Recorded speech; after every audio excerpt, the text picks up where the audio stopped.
Good afternoon, everybody, and welcome to McGovern Park here in West London. We've got a packed programme today. 2 matches to bring you live and free on YouTube, courtesy of 24/7 television and the Provincial Council of Britain.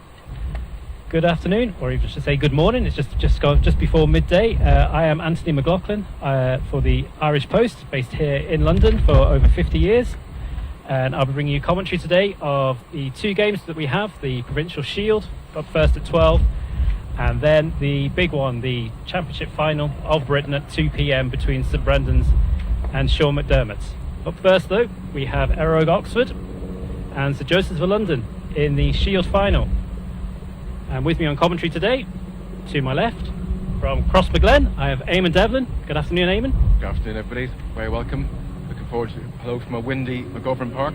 Looking forward to the Shield final, Éire Oxford versus St Joseph's of London. And to my right, I have Kieran McNamara from St Joseph's. Hello, Kieran. Good morning, boys. It's a nice nice morning for it. Bit of a breeze, but looks like the weather's going to hold off for us at least.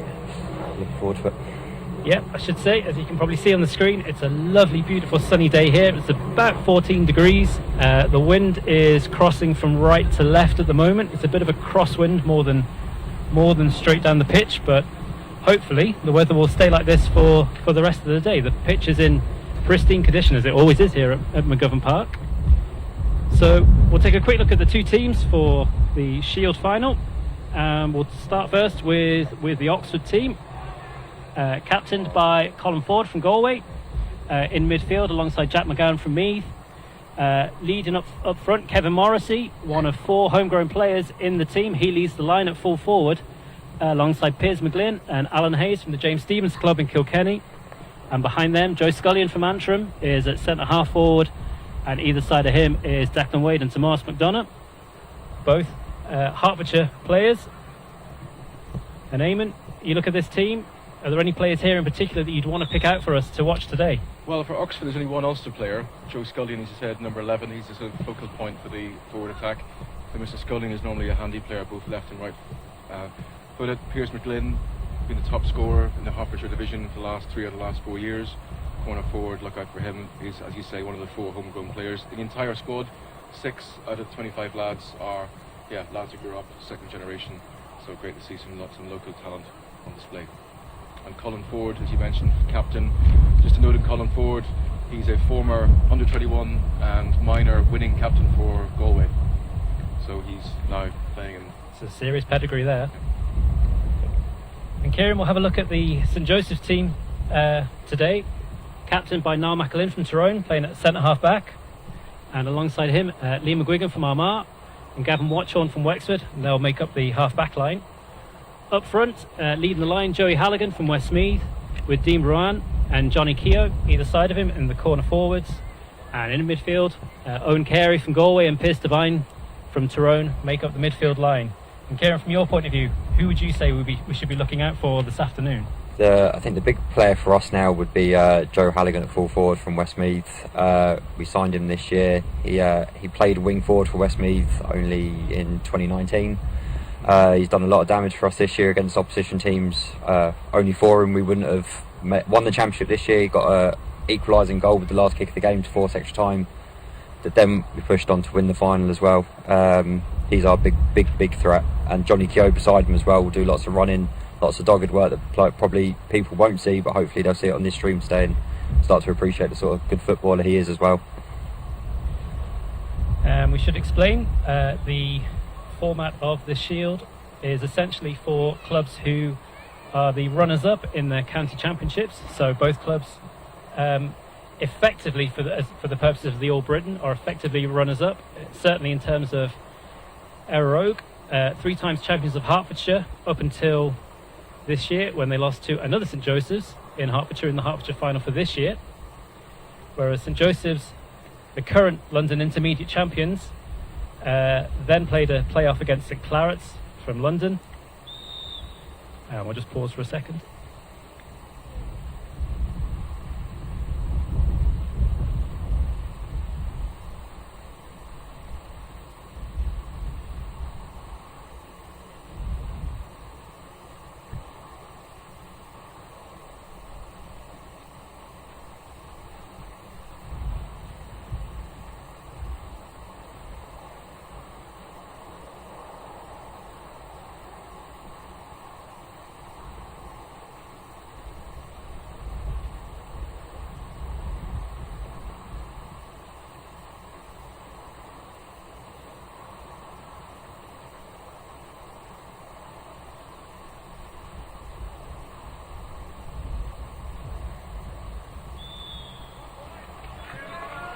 Minutes silence there, impeccably observed by everybody. And just as I was saying there, St Joseph's, the intermediate champions of London, played St Claret's in a playoff for the All Britain and lost that on that occasion. St Claret's going through and ultimately losing their semi-final a couple of weeks ago to Sean McDermotts, who we'll see later on in the championship final. Our referee today from the Roger Caseworks Club in Coventry, Christy Heffernan. And it looks like we're about to get underway. I'm guessing Éire lost the toss. They're playing against the wind. First half, wind is reasonably strong. Down pitch towards the training area, so Éire playing from left to right as we watch, playing towards the clubhouse. That's right, and slightly into the sun. The sun's just over into the corner of the pitch.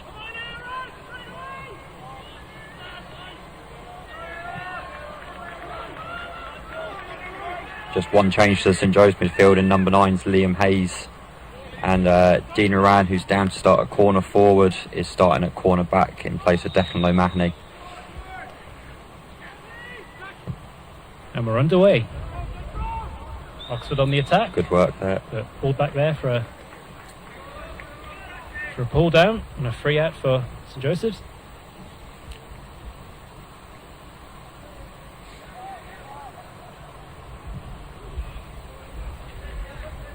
And I suppose today, Kieran, for St Joseph's, it's really a case of it's been such a good year winning the intermediate championship, then losing to St Claret's, and today's a chance, a little bit of vengeance, a little bit of chance to finish the season on a high note. Definitely. We were waiting a long time for that intermediate championship. We were waiting 30 years. Played a league final last weekend as well against the senior club St Brendan's and got beat by a point. So I should say it's definitely a chance to avenge for a couple of bad defeats this year and hopefully win today. Good 3-1 there by Joe Halligan at full forward. Yeah, there's a first opportunity for a chance here for Peter Wallace. About 30 metres out on the right.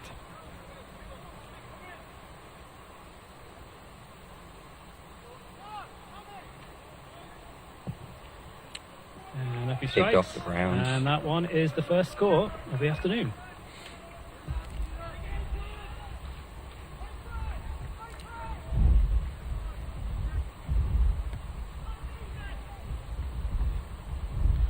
Seeing how the teams pair up, it looks like everyone's going man on man. Can't see any sweepers. No sweepers, proper football here. It's old school. 15 on 15. I used to play many years ago. There we go.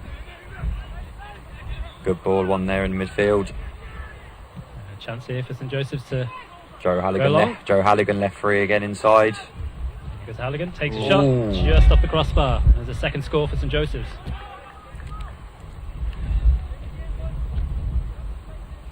I think them last two scores have showed exactly how Joe's going to play today. It's kicking long ball in.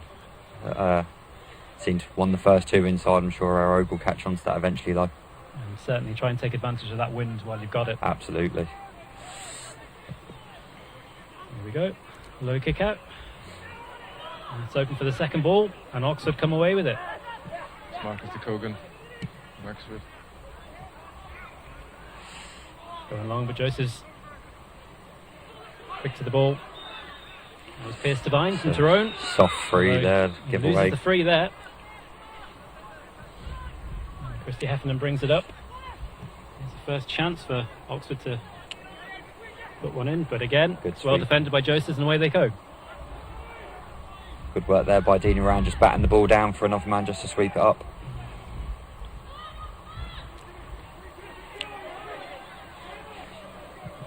Again, looking for Hallisey. And he's won it. Turns Whoa. aside. That's a good save with his feet there. Great save from Ryan Davies. Even at this early stage, that could be quite key, because that could have put them 5 up. The Éire line, back line's under pressure. Hopefully we don't rue that come the end of the match. And it's like you said, Kieran, he is the threat. Good 3-1 by Alan Hayes.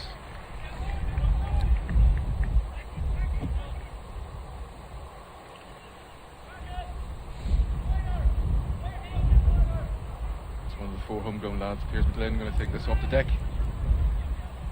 It's 35 metres out.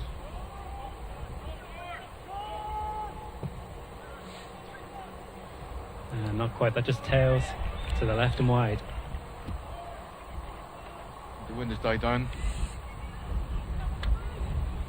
It's still present.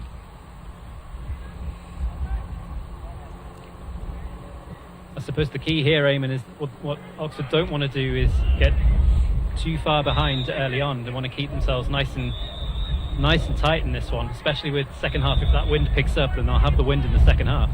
Yeah, I think that the Éire management will have to look at maybe bringing a sweeper back. The last 3 balls hit in by St Joseph's were won very, very easily by the full forward. So, Easy ball given away there by Joes. I think it's fair to say St Joseph settled better in this game. Yeah, definitely took the chances early on, but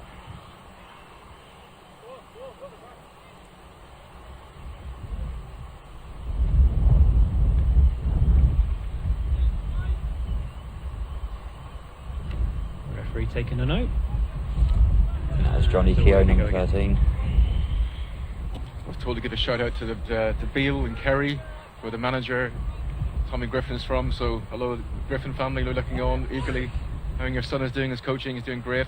So hello everybody in Kerry.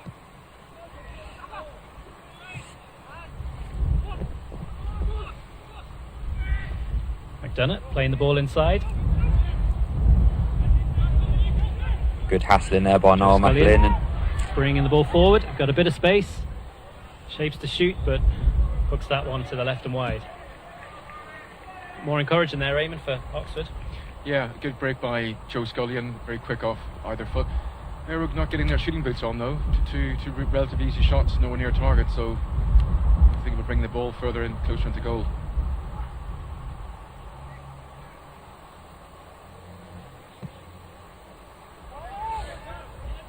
And Connor Halsey going long. St Joe's keeper's got a great kick. He was in the London squad 3 years ago, I think it was now. He's Well deserved from what I've seen so far.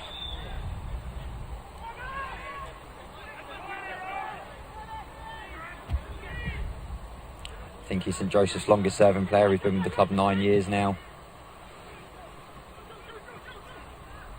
Halsey feeds the ball inside. Here's a chance. Left foot, well done.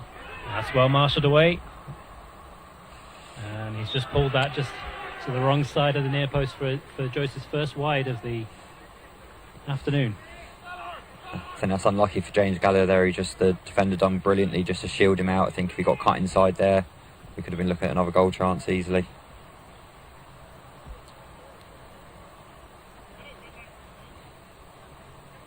That's Barry Egan. Just shepherd him out at the sideline.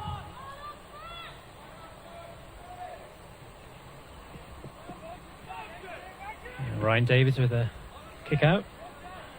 Got along with this one. There's Oxford to come Teams away with playing it. very congested, and neither team are using width very much. There's 20 metres each side of There's- extreme players, so surprisingly so, not using the big pitch we have here to play today. Chance here for Oxford to Down. Oh, he's pulled back. It's a square ball. inside. And a chance. It was a good save by the keeper, but it's been forced over the line.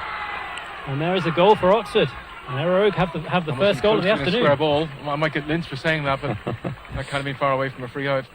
Anyway, the goal stands. I think the score's definitely been coming for Éire anyway. It's no less than you deserve at this stage anyway. It's been an even enough I start. believe that was Kevin Morrissey. Well, Kevin Morrissey looked like he's forced it over the line. He certainly had the shot that was initially saved by Connor Halsey. Interesting player, Kevin Morris. He's played midfield for Éire. He's played big goalkeeper actually for a championship winning year. And here they go again. Could it be two? That's a good firm save by Halsey. It was Pierce McGlynn with the shot just straight at the keeper. Gavin Watchorn bringing the ball out here for Joes. And they like this long ball into Halsey. And that's why, because he can do that. Great hands from Halligan. Bring the ball with you, Joe. And he wins it back again. Halligan with time. It's been held up though. Inside to Too Gartland. long. And Joe's recycle. Watchorn sends one up into the sky. gone Wide ball. over the line for wide. Fullback Joe Mangan, I think he's changed his tactics. He's realised he's playing a good full forward. That play, he actually decided to kind of mark in the front. Had a bit more purchase when the ball came in. I think it's a lot of fullbacks in London would tell him this year. Joe's a hard man to be marked. Yeah, he's clearly very good. Where is he? It's Westmeath. Westmeath, yeah, that's fine clear.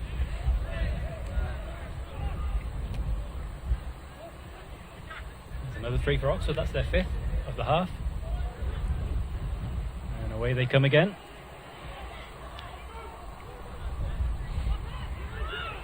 It's good play. Inside to Scullion. That Well was read cut by out by Joseph. Marsh misjudged the ball, the flight of the ball goes over his head. Well read by Liam Hayes, pass it out to James Gallagher. I've got to give him a shout out. He's a good drunk Éire man, just like my dad from Leitrim.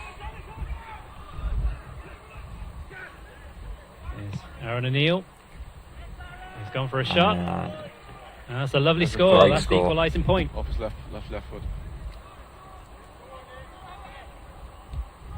That was a nice score off his left there, Kieran. lovely. We needed that. I think we've must have gone 7 or 8 minutes now without a score after kicking the first 2, so that will definitely settle any nerves that we're starting to build into the team. Yep. 10 minutes in here, and it's even Stevens. It's well broken down there. Johnny Keogh plays the ball into Niall McAlin.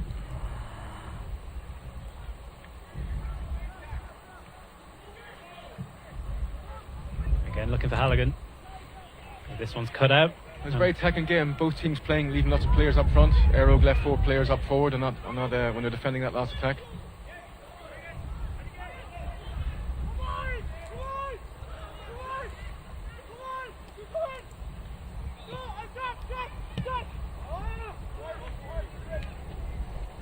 Great hands there, Liam. One Liam to another Liam. Again, that was very well defended. That's the second time in a couple of minutes he's done that.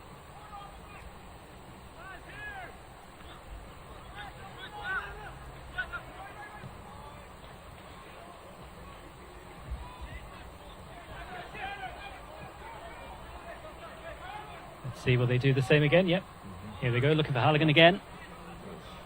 John This Corrigan going to pick this up. There's a push in the back. Nope, play on. There we go. Yeah, he's given him the Great shimmy there advantage. by cut inside. Will he cut inside? Oh. No. Touch the ball on the ground.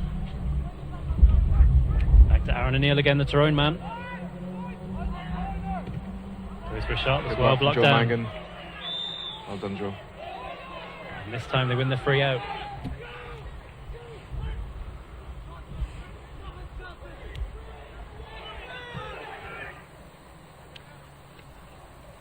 Certainly better signs here, Eamon, in the last few minutes or so. It's open. It's an open game, but Éire definitely is a bit nervous. Sure, they're making fewer runs than normal up front. I guess players feeling their way into the game still. And that one drops just to the left and wide. Wide there from Niall McAlin. He might be a back, but he's usually good for a score or 2 in a game as well. It's 3 wides now for St Joseph's, London's intermediate champions this year. We're just a couple of minutes away from the first water break. I think it's the first time the Éire senior teams are actually played in the head of football and HQ football in the British Isles, or at least in Britain. I think I have to say for the time of year as well, the pitch is still in fantastic condition as well. I think both teams are lucky here that today that second week of November and we've still got this good standard of a pitch. Good turn. That was well done there by Alan Hayes. And Declan Wade going long. He's playing on his right foot and his left foot.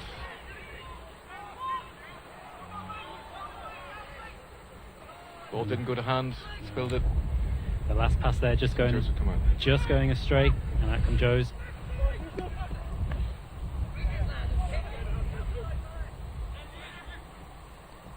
Lee McGuigan from Armagh. Plays the ball inside. Gavin Watchorn from Wexford sends it long.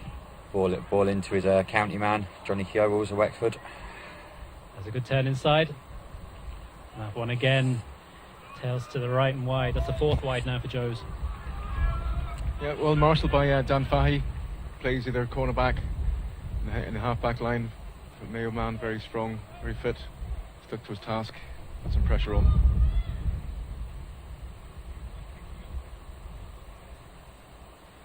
The chances are there, Kieran. They've just got to find the shooting boots. Chances are there. It's, just hopefully we don't rue them come the end, because it's a funny old game.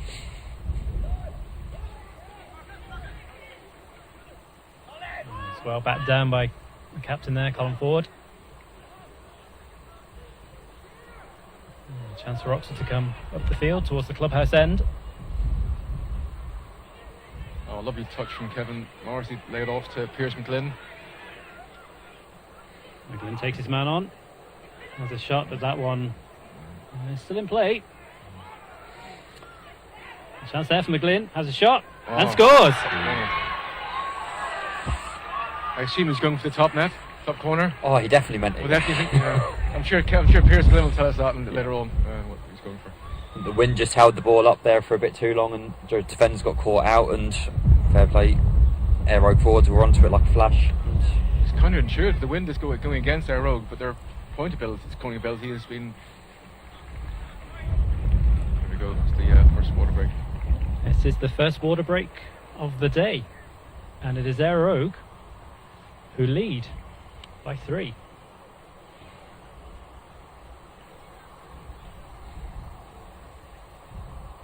I think even at this stage, Joes have no one to blame but ourselves at the minute. It's a good goal there at the end, but we kicked some wires perhaps we shouldn't have kicked, but it's set up to be a very good game from here on in at least. Certainly the story of this match so far. Joes have had the chances, a good 7 or 8 chances so far, but it's Oxford who are making them pay in front of the goal, and that's given them the advantage. I think what you can see from this Éire Rogue team in the first 15 minutes is they're aware of what the conditions are, and they've probably settled better to them, whereas Joes have probably played a bit more of the football. Éire Rogue have adapted better to the conditions that they're playing in. And a bit like you said earlier on, Eamon, I'll probably get lynched for saying that as well. Yeah, I think no matter what you say, you get lynched in this world. You can't do right for wrong. But there's I'm not sure on the St Joseph, certainly on the Éire Rogue side, I think the 2 players we've noted so far, Marcus de Kogan is number 7.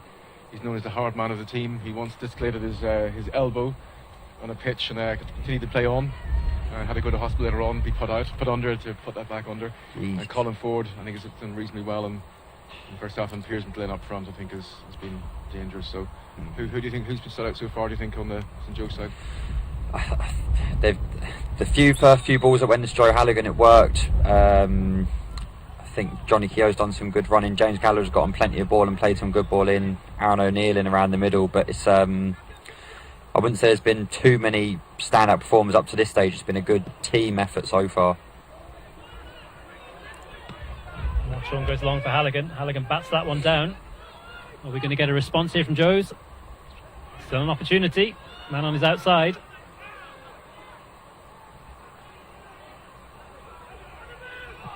And a free man out on the far side is Peter Wallace from Galway. Has a shot. And that one has just faded to the left and wide. Éire Rogue been very clear on their attacking. They're very disciplined, not diving in, staying on their feet, making St Joseph's take some difficult shots. I think every score has been, or every shooting opportunity has been kicked under pressure as well. It's been very good defending from Éire Rogue.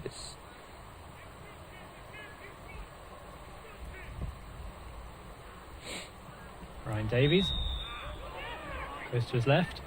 Oxford win the free.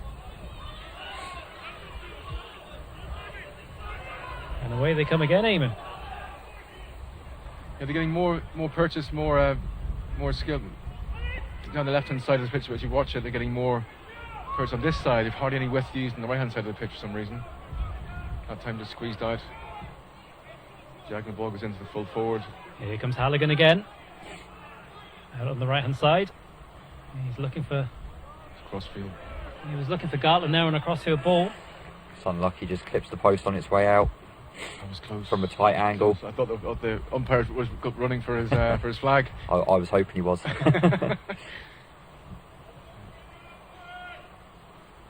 Kick outs so far haven't gone a great distance. Ryan won't be too happy so far with his kick outs from Éire Óg. Let's see what he can do for this one. It's a better kick out. That was well taken from Declan Wade, but the ball runs out. Sideline ball for Joes. Up for Halligan again. What can he do this time?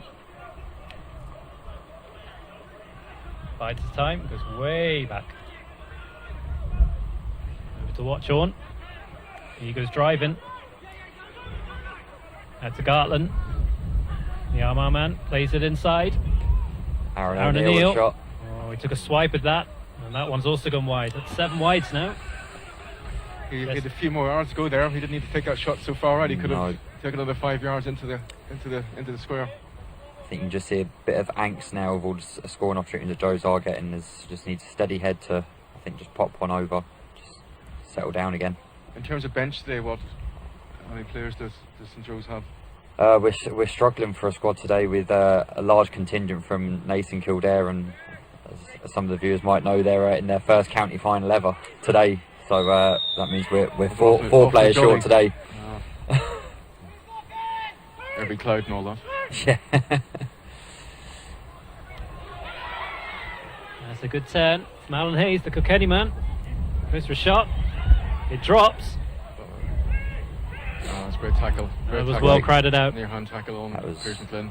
Mark Porter there, crowding them out and saving the day. So 45. Linesman's sideline ball, I think, or is it? It looks like that might well be a 45. Yeah, I think the umpires come in to mark where it should be taken from. 4 years ago, the Oxford club had a white collar boxing evening to raise some money for the club. Ended up in disaster. 12 of the players fought. 4 ended up being hospitalised within the first 24 hours.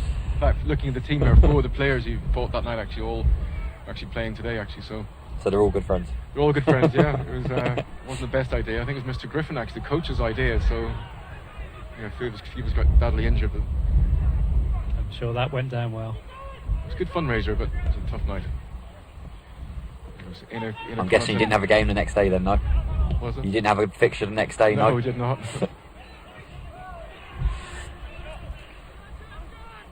Well done there by Johnny Keogh.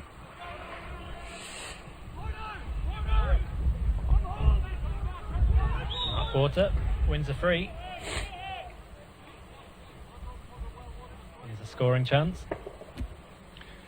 St Joe's are doing great ring primary ball. They're out in front, mostly of their Éire Óg forwards, but often manage to turn the forward, but actually then the next ball is either not going to hand or being dropped. The second phase of play, first phase, getting the ball in is working great, but it's... And Peter Wallace has just pulled that. Closer to the left. Pulled that wide. It's an 8th wide. Not even mentioned the referee yet. It's always a good sign when the referee's not mentioned, so kudos to the referee today, doing a great job. Yeah, Christy Heffernan from Casements in Coventry. He's one of our best referees in Warwickshire.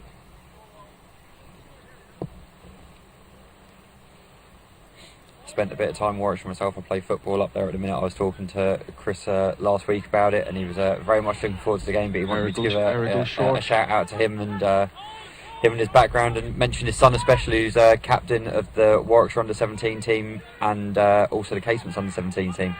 So I don't think he'd forgive me if I didn't mention that today. For sure. Well mentioned. Right, Moss McDonough, ex-professional boxer, getting stuck into the game.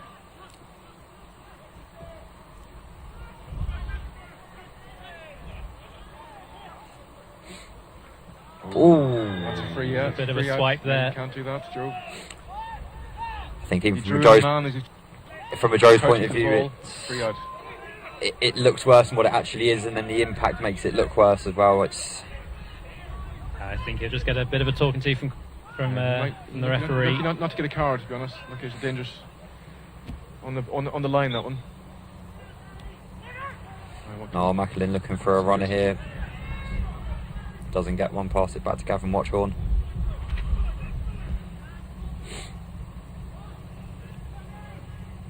You can tell the Wexford connection between Gav and Johnny Keogh. Here's Michael Gartland on goal.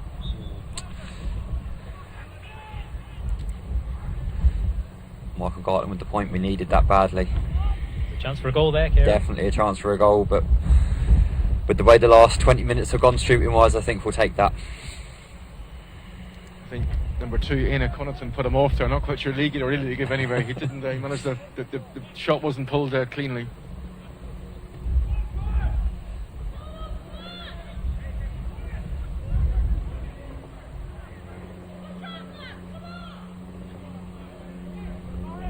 Advantage there for Oxford. They bring the ball through the middle. Looks like someone might be about to go in the book Number for 5, persistent fouling. And Gavin Watchorn. Is it a ticking or a yellow? I think it's a yellow. Yep, there's a yellow First card of the day. Been a clean game so far.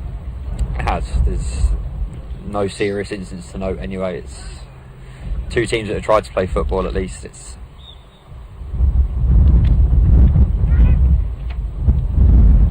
we hear from the microphones. The wind's getting up again going from right to left.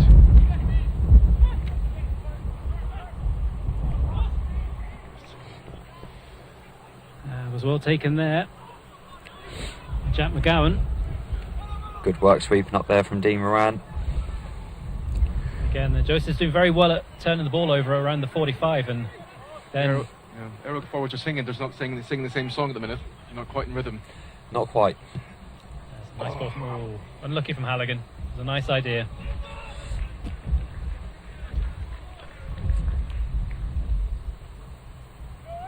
So neither team made any changes that I can see so far.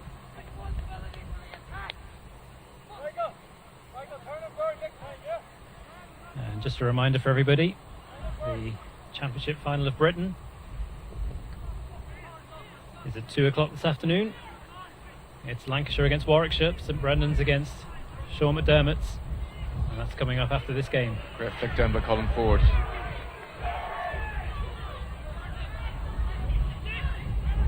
Declan Wade has it, left, right. Some good interchange, but great again, tackle from St Joseph's. and they win the ball back, Oxford. Piers McGlynn has it. Can you get rid of it? A little bit static, the Éire forwards. Waiting for Christmas to come.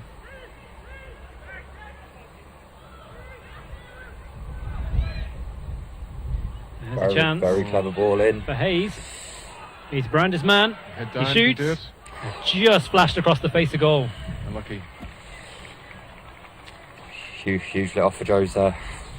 You could have passed it across the square to Kevin Morrissey, who was on the far post. How big a moment could that be? There's 2 difference. Yeah, that would have been 6-5. It's a great kick out. It's overturned though. Here come Oxford again. Going long. Looking for Morrissey, but again, Joe's doing very well at snuffing out danger.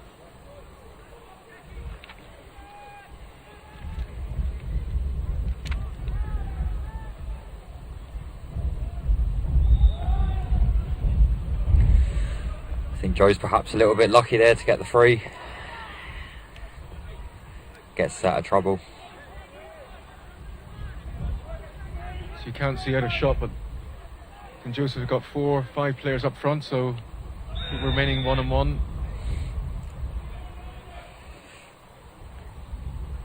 Someone else might be about to go in the book here. That's Mr. Scullion. The sun is directly in her eyes. It's nice to see the sun. Nice to see a cloud to see the far side.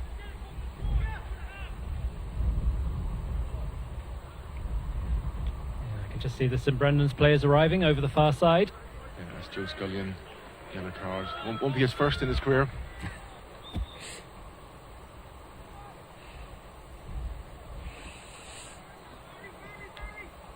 And we get underway with another Joe's free. Well, that one's wasted. I've actually seen Joe's now trying to use some width, though. That number 21 came to the sideline. Didn't Tried. work, but you see what they're trying to do now. A bit more width into the game. I think it's what it's crying out for. A lot of it's been down that middle third. That was well rowed by Scullion. Will this come back in? It's just tailed to the right. That was unlucky. It was a nice effort. Nice strike of the ball with his right foot. It's the third Oxford wide of the first half. 3 minutes left of this half. It's flown by. Very little out of time, I'm assuming. No substitutes made, no major injuries. Touch wood. Gartland goes long. Big ball into the small man inside. That's Éire Connaughton coming into game. A Rossi man. In fact, two of the back three are from Roscommon.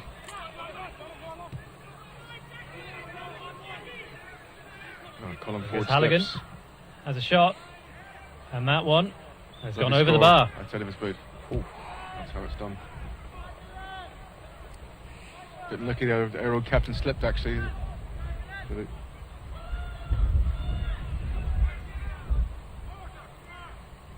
One-point game. Yeah, it is now a 1-point game, closing in on half time. Slowly edging the way back in, Kieran. Slowly. It's sporadic times of scoring. Kicked the first couple and it's taken us a while to get a few more on the board, but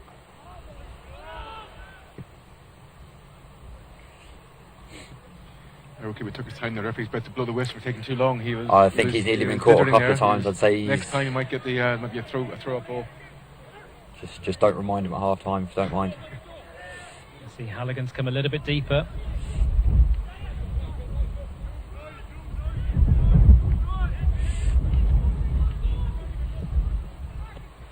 Liam McGuigan on the Near ball side. here.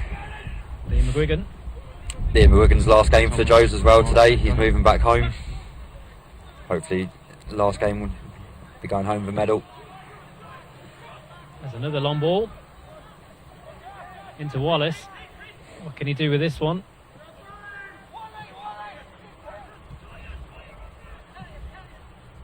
Goes back to Carey. Has a shot. Sliced that off his right foot. It's still in play. Chance here, Kieran. Chance here. Johnny Keogh done well in the corner. Out to Gavin Watchhorn. Éire defending. Brilliant. Great tackling. Colin Ford streets out of it. Sometimes you can't do anything about that. Éire break. What can they do? He's held back. He's pulled. Declan Wade wedged the ball. Well read by Gavin there. Free out. Yeah. Drew in the players are getting the ball. Well intercepted by Watchhorn. Here come Joes again. Niall The McAlin. captain. Now McAlin. And that one's also just Not far off. tailed. Calls it just We're in the wide. red zone now. So And that's the 10th wide now for Joes. You seriously can't afford to have another half like this if you want to stay in touch at all, because Éire will definitely have their opportunities to score.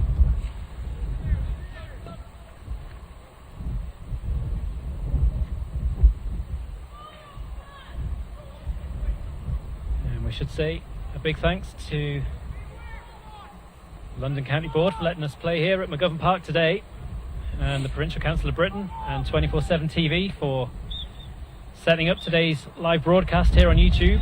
And that is half time, and there is a point between the teams. It's Oxford who lead 2 goals. It's Joe's 5 points. There we go, Eamon. yep, Éire more clinical in front of goal. But they have the advantage of the win, so let's see what difference that makes. Sorry, difference of the win. We'll see what happens in the second half. Two very open, competitive game, clean game. Look forward to the second half. Long way to go there, Kieran. A long way to go. As I was just saying a few minutes ago, you can't afford to be kicking 10 wides in 30 minutes of football. You might be able to you might be able to get away with it possibly in other sports, but definitely not in football. But no, it's set up now to be a great second half. As Eamon said, both teams that want to play football, clean game, some small little bits and pieces, but you'll get that in any game of football. And at the end of the day, it's a final, and both teams have come here today wanting to win it. I think the bench make a difference. I mean, the There's some players on the Éire team definitely the last 5 minutes are kind of getting slow. It's been a long year. It's November. They've been training since St Joe's. I'm sure this 11 months is a long year. It's a long season. So we'll see what changes the management team make in the second half. And as you were saying, Kieran, if there's a few players missing, what impact does that have for the bench? We're desperately short on numbers. So I think we've got 3 players on the bench. Looking at the squads, we've seen Éire coming in this morning. They're big, massive squad, and that could ultimately have its impact on the game. But sometimes, as we know ourselves, sometimes when you come short-handed to a game with a lack of players, sometimes that gets the players that are actually there riled up a bit more, and it pushes you on to get a result. That's what I'm hoping for today, anyway. I think just on the Éire bench, I think there's 2 players. I'm surprised if they don't come on. One is Adam Ferry, who's from Gweedore and Donegal, and Eamon Doherty, another Ulster man from Kilrea and Derry. I expect both of them will come on to see what they can add to the game in the second, third and fourth quarters. We're just seeing there the replay of the second goal there from McGlynn. It was a clean strike, and here was the opportunity just before. Yeah, he was well marshalled by, I think legally by Connaughton. Looks like good defending from here. It's obviously from a Joe's point of view, we'd still want to be seeing that going, making the keeper make a save, but it was a score we needed at the time. But certainly Halligan's the key. It's all channeling through him. Absolutely, the first few balls that went into him, like I said to you before, he was going to be the danger man, and Éire have slowly but surely kind of worked onto it, and hopefully we can get him back into the game a little bit more in the second half. But just towards the end of that first half, he was coming out a lot more, and he's able to win ball out around the middle as well, but he's being ably helped by the other half forwards. Peter Wallace has got onto a lot of ball. James Gallagher's done a lot of running as well. Michael Gartland's sweeping up a lot. There's good players around him. It's just need to get the shooting boots on, boys. Kevin Morris has been kept very quiet. And we had the bundled goal, the first goal, and been very well marshaled by your number 9, whose name escapes me. Oh, number 9 is Liam Hayes today. It's different to the programme. He's doing a very good job on marking. Normally, Kevin Morris normally plays very well in finals, so he's been well marshaled. And also, I've been interested to see what happens in the second half in terms of substitutes. Some of the players definitely getting a bit tired there towards the end. You've got some footballers I'd like to call silky. Very easy to watch on the ball. It's dropping the shoulder, can dip in and out of players. It's been a good game to watch, I think, the first half. So there we have it for the first half. We will be back in a few minutes when the teams come back out of the changing rooms, and we'll be back with the second half in a couple of minutes.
Welcome back, everybody.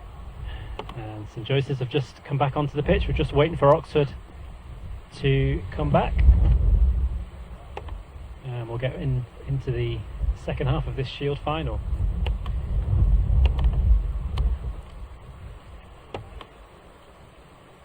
And Kieran, is there something you want to have a quick say just while we're waiting for the teams to make a start? Yeah, it perhaps wasn't the right time, or we didn't get the time before the match. The minute of silence that was observed beforehand from my grandfather. He was from Ballinderry in Galway. He passed away on Wednesday morning, so I'd just like to thank Chris Heffernan for making sure the minute was observed, and everyone here for, as Anthony said before the match, beautifully observing it. He was a proud Irish man and big GAA supporter. Told me lots of stories, and God love him. Hopefully he's in a better place now. But thank you for everyone for observing it. It's much appreciated. Very well said, Kieran. And the wind is just starting to pick up here a little bit on the gantry as Oxford come back out for the second half.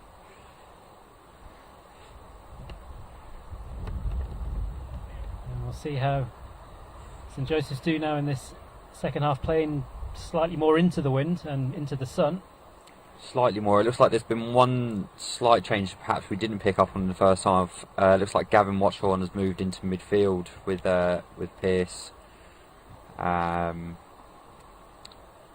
course Liam then was playing fullback. Just slight little move around. Something must have been tweaked at half time perhaps to stem the flow of some of Éire Rogue's attacking play. But it's definitely set up to be a fantastic second half.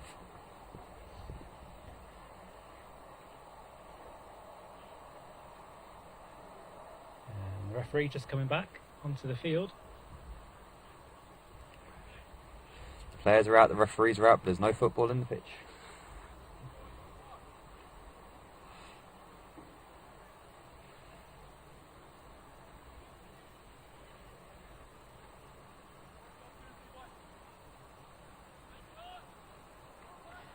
And just a reminder, everybody, 2 o'clock, the Club Championship of Britain. It's the Championship final for 2021. St Brendan's and Sean McDermotts. In what's billed as a bit of a throwback final to yesteryear, particularly with two clubs so synonymous with the competition, particularly in the 1970s. They meet later on after this final.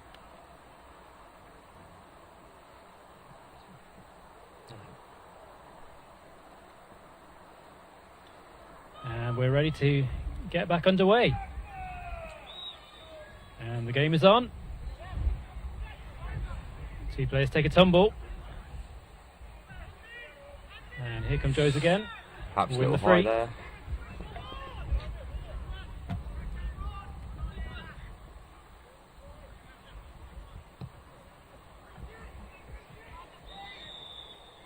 Michael Gartland being dragged there by the number 2 from Éire Rogue, wins his free. Chance here for an equaliser.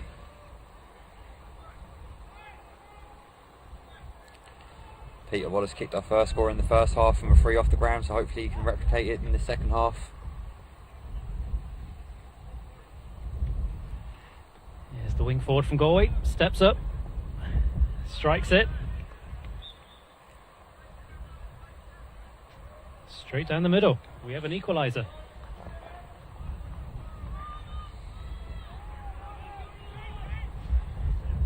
A quick restart from Davies. John Corrigan, soccer style down the wing.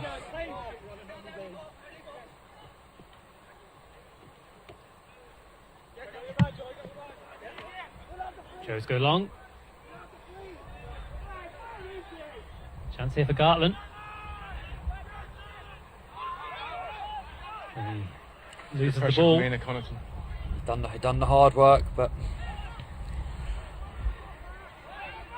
And that one's easily cut out as well. A little bit aimless.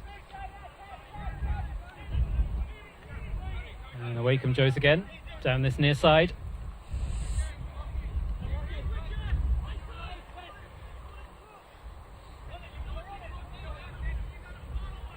And a chance here. That's a nice ball inside, and it's a good shot. Great goal. And that is a goal. A goal for Halligan, a goal for Josephs. And they're in the lead. Great work here by James Callow, carrying the ball up to start with, drawing his man in, playing the ball out, and ultimately a good full score. back for us. line. Yep, And worked he the ball wasn't up. tracked by the Éire full forward. That all came from Lee McGuigan's interception. And the ball came down this near side. And it was the danger man again, Halligan from Westmeath. Glenn's been held, isn't he, surely? There's a free for Oxford. Will Hayes go quick? We can't afford to be giving away silly frees like that now.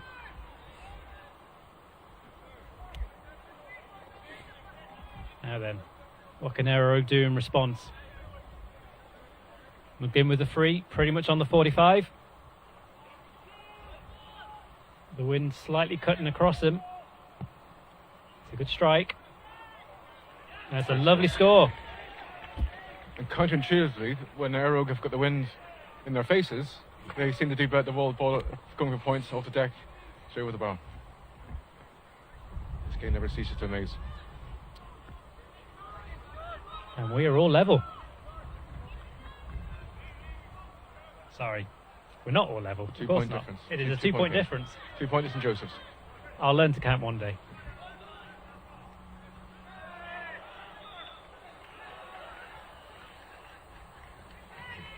Rather fortunate free for Éire.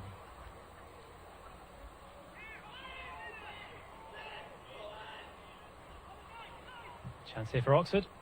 Playing it in. And Declan Wade spills the ball, and away comes Joes. Good work there, tracking back by Aaron O'Neill. Everyone else missed it, but the centre forward didn't. There's a nice ball through for the captain, McAlin. Cuts it inside. Gatland as well. Rides the challenge, he'll win his free.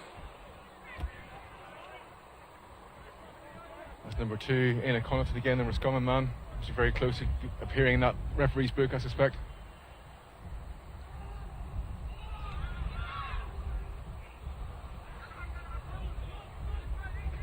Another chance here for Joes to go on the attack.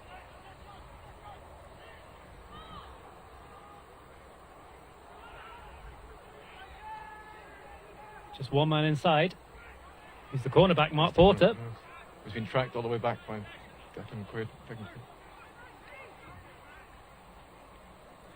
Aaron O'Neill to Halligan. I wonder will he fancy a go. Recycles it. Back to McGuigan. Looking for options. Very congested in there at the minute. Éire only have one man in their own half. Joe's now with 2 men in the goal mouth. McGuigan keeps it. Plays it to Porter. Back out to McGuigan. Might have a strike. Good hands by Alan. Ryan Davies, keeper. And swing over. It's sloppy from Oxford. And here come Joe's again. Porter gives it out. Back to McAlin. And Halligan again. Something St Joe's do very well. The D has been kept empty. Only one player ever in the D. So they're keeping the danger zone free for a runner to go into it by very smart forward play by St Joseph's. Chance for O'Neill. That's a lovely score. Score off his left foot. 3 point game. The worrying thing for Oxford is they've only had 3 scores, albeit 2 goals. Yeah, don't take this in a bad way, that's not a worry for me at the minute. I'm sure. Fair enough. Yeah, Joe's apologies wins the in breaking advance ball. for any biased commentary. Oh. We were introduced to St Joe's men and Éire Open before, so. But it's not for the lack of opportunities either. You've kicked a few wide yourselves as well. It's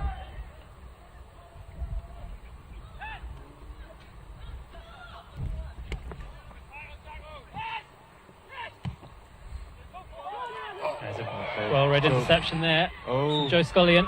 that's nearly could be a black card. Could that be a black card? That's very close. Because he might have been away I there. think that's the right colour. If it is black, referee. Oh no! Calm down, Rogue. It was well read by Joe Scullion. Doesn't look as Referee's though... reached for his pocket, but he hasn't quite taken anything out yet. No, it doesn't look as if he's calling the player back either. I think we might have got away with one there. Someone will have to have a word with Pevitt. Here's McGlynn. Might opts not to go long. Plays it short. Colin Ford, the captain. Oh, nice dummy off the right. Drops it in. Wide ball.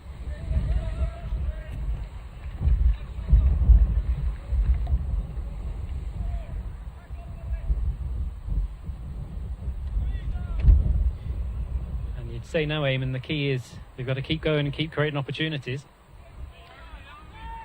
Yeah, I think the forwards need to be more efficient, frankly, with the ball. They're winning some of the primary ball, but then the secondary ball is being thrown away. And Joe's won the breaking ball again, but it's Oxford who turn it over. Barry Egan bringing the ball forward. With Morrissey on his left.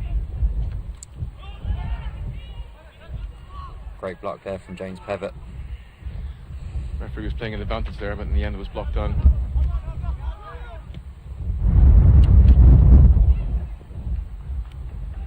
Aaron O'Neill.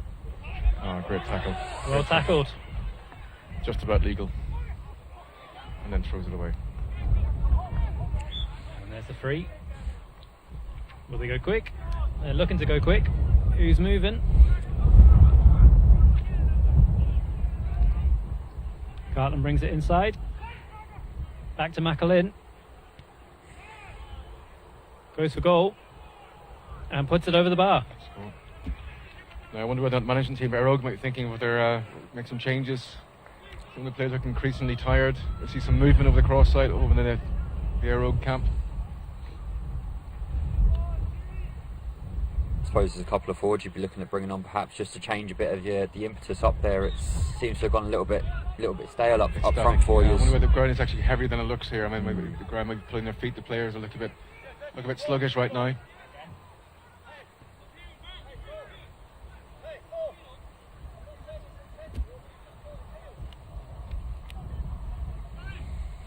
Free for Oxford.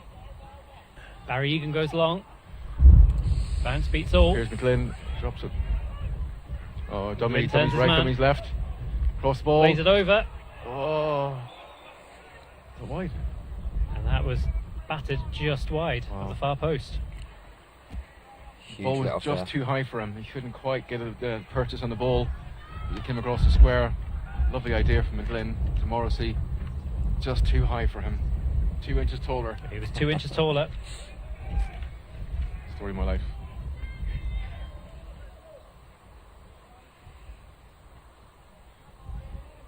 And away we go. Oxford win the breaking ball this time. And they've got good numbers. A chance here, Eamon.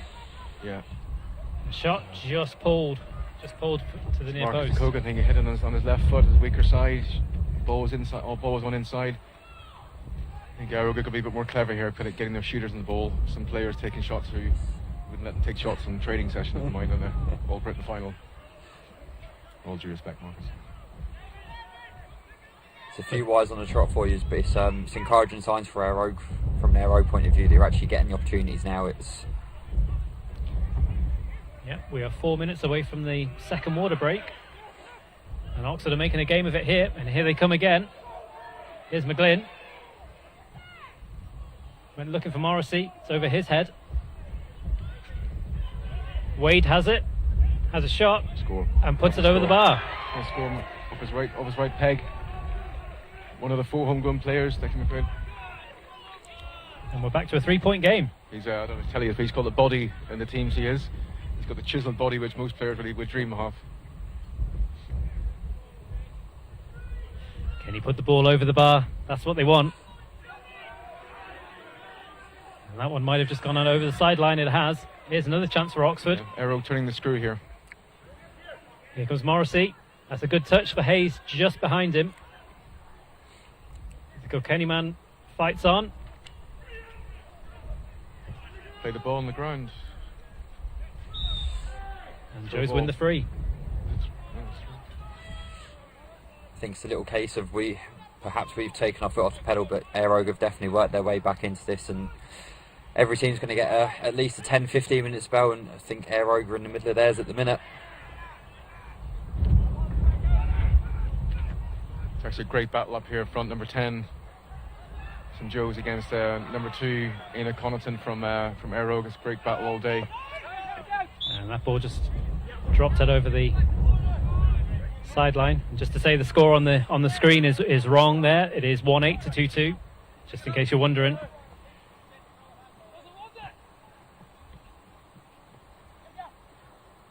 And here come Joe's again. Watch on, coming through the middle. Goes long, looking for Halligan. He'll get there. Will he cut inside and go for goal? Jinx left, Jinx right. Held up, great defending. That was well defended. I think he overthought that one. Definitely overplayed it a little bit there, but we've still got possession of the ball here, and that's... Still got the ball though, Joe's. That's a dangerous wonderful ball in. It's dropping. And it's just gone wide. I think that kissed the paint of the post. Just a little bit. There was a goal chance there for Aaron O'Neill. Someone's down.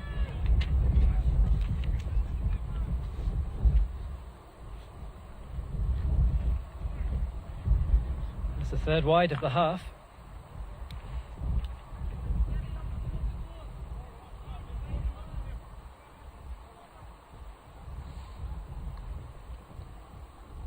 Might be Declan Wade, I think. He's down looking for attention. Yep, it is.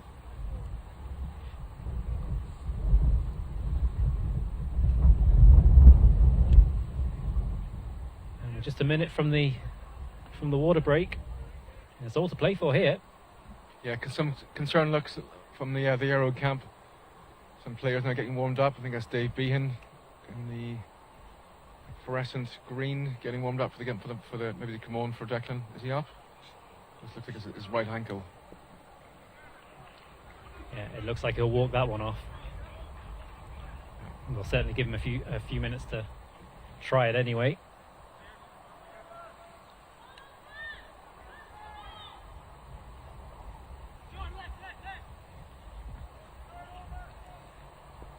Three between them. And here we go again.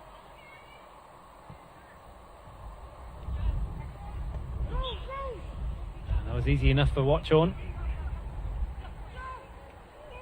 Plays it inside to his captain. Macklin tucks one over the bar. Efficiently done. Efficiently done, brilliant. Just tap it over the bar, nothing fancy. Yeah, Cardinalson from Éire, an opposition player gets a free catch midfield. Shouldn't happen. Although easily said from the gantry. Yeah. Davies with the restart. Tries to get Joe Scullion, takes the mark. Not a great deal of options ahead of him, so he squares it back inside. Back to Cogan. Oh, that was a high one. That was certainly a high tackle. I think Gal's going to have to be very careful here. It's Gavin Watchorn who was booked in the first half as well. And if that is Gavin Watchorn, that might be a second yellow. Is that head or neck? I think it...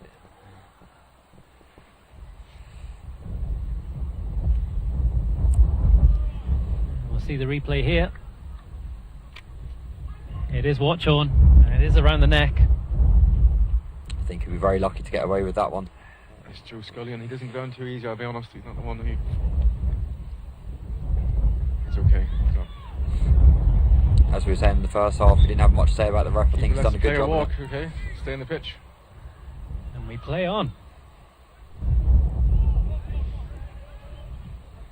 There's another one into the mixer. Chance for McGlynn, but oh, he spilled it, the keeper. a little bit of chaos. There's another chance here. Oh, and Egan slices one. But it looks like there's a free anyway. Free out. What was that for? James Pevett went to pick the ball up, and I think one of the boots just came in from one of the Éire attackers just as he was bending down to pick the ball up.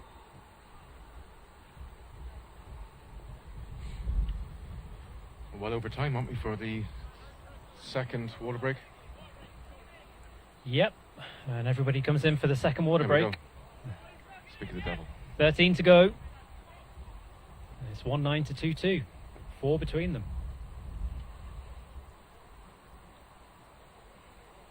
And I suppose now, Eamon, moving into the final quarter, if you were calling the shots now, what would you be doing? I think I would start using. I get there's some slips written. I think some new fresh legs going on. Some of the forwards looking a bit leggy, I have to say. There's a couple of forwards I'll probably look to maybe bring on, just a bit of energy, give some juice, something new to think about. And obviously, with each team going man on man, you can't be any more aggressive than they already are. So it's not like you're playing sweeper and you can go, So it's a close game. I think the midfield has been largely been won by Éire in that last quarter for St Joseph's. Not sure. I think we've come out of this second half so far and done what we need to. Get a couple of scores on the board after kicking them wide the first half. Just need to get the confidence back, kick a few scores and try and keep us at arm's length. You've had a nice little period there in that second half, though, that this game is far, far, far from over. There's certainly some players walking the line with referee, I think. I mean, I probably, from this point, I'll be surprised if both teams end up with 15 players. I think there's a couple of little lads who are... Yeah, no, the referee's thoughts. I don't think it's been a particularly aggressive game either. It's just the way some of the tackles have panned out, just the isolated incidents. It's I'll probably get murdered for saying it, but I think Gavin Watchorn is very lucky to stay on. I know Gav well, and he probably won't thank me for saying it, but Well, in that quarter, it was 1-4 to 2 points for Joes. And certainly they certainly stepped it up there in that crucial period of the game. That's an important final for both teams. I guess who now has got the courage to kind of do the right thing. Don't blink in the lights, and see who wants to become a hero the next 13 minutes. this is where your match winners need to step up from either side, whoever it's going to be, that someone's going to make a name for themselves. Connor Hallisey with the restart. Just to say to you, neither team have any changes yet. Not even new players or even positional changes that I can see.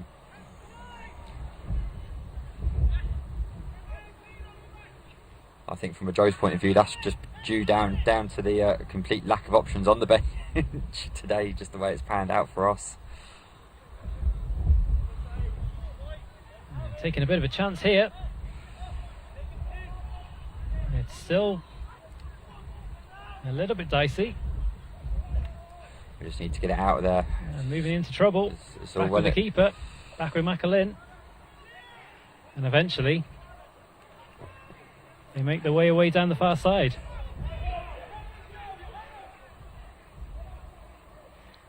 But they turn it over. Pressure equals panic. And unfortunately for Oxford, they put that out over the sideline. Not enough pressure. And back with Hallisey again.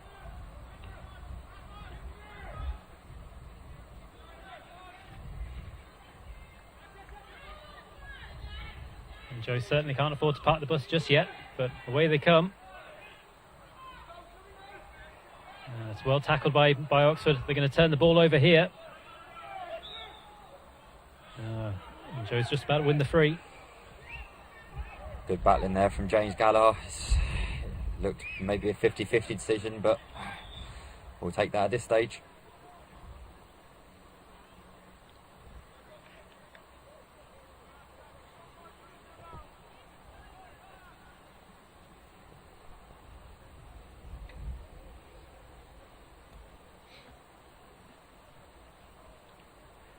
Just looking out over the sideline, there looks like a substitution here for St Joseph's.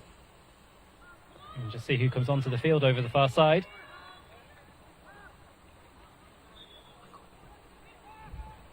Looks like Colin Cummins. Looks like him from here anyway. I'm a little bit high up, see. Keeper comes running out, Rory Bacon style. Does he get tackled? Lays it off. And meanders back to his goal. We can play it out to Halligan. Halligan might fancy a chance here. Plays it back inside. A cross ball over to the far side to Watchorn. Not too much in front of him. Needs help. Goes looking for the substitute, but that one's gone trailing out over the end line for a wide. It's a fourth wide of the half. It's pretty clear St Joseph's tactics now. Slow the game down, get the ball in the hands, do anything aggressive. Just good. As you say, it's a long time to go to park the bus. Let's see what Éire can do in this kick out.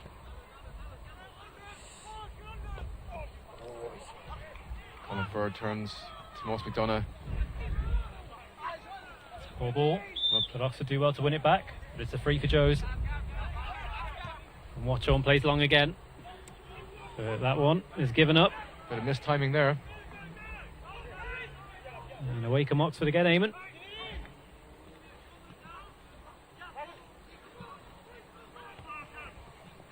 That's Colin Ford in the quits, the captain.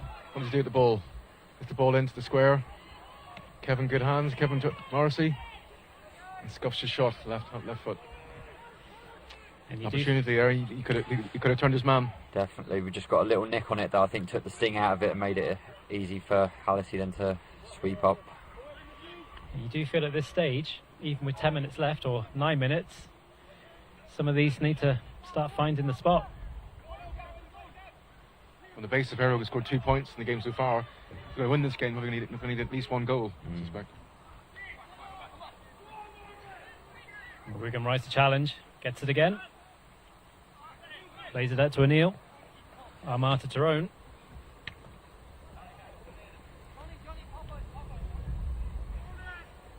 And Joe slow the ball down again. The ball inside. Looking for a free. Doesn't get it. Back to McAlin. Back to O'Neill. Two Tyrone men combining.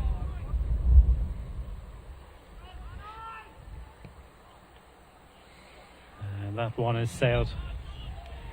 Impressive play from St Joseph's. So taking the sting out of this game. Good game management, slowing the ball down, taking up the clock. Taking the sting out of it, but there's still not a big margin in it that anything could still happen yet.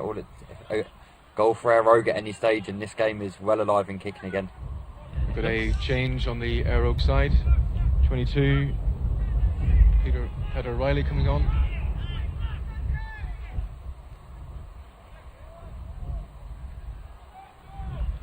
I think John Corrigan, number 5, went off, I believe.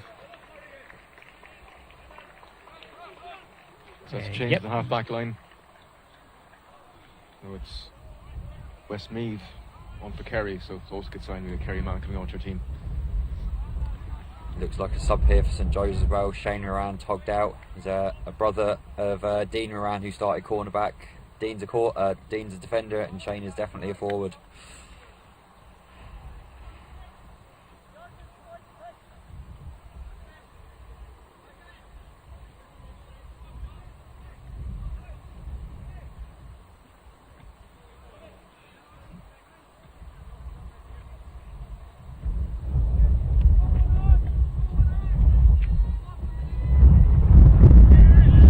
Second change as well, number 23, Conor Feely, Sligo man coming on.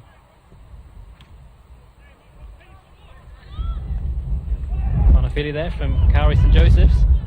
We know them very well from their All Ireland club matches against Full and Gales back in the day. Here come Oxford once more. Ball goes long, looking for Morrissey.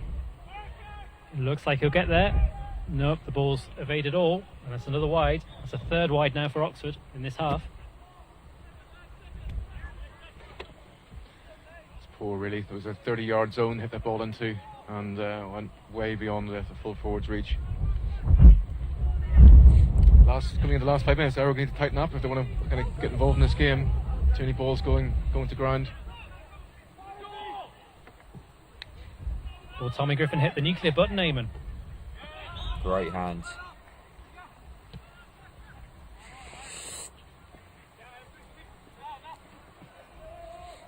Well recycled there by the captain. He's had a good second half.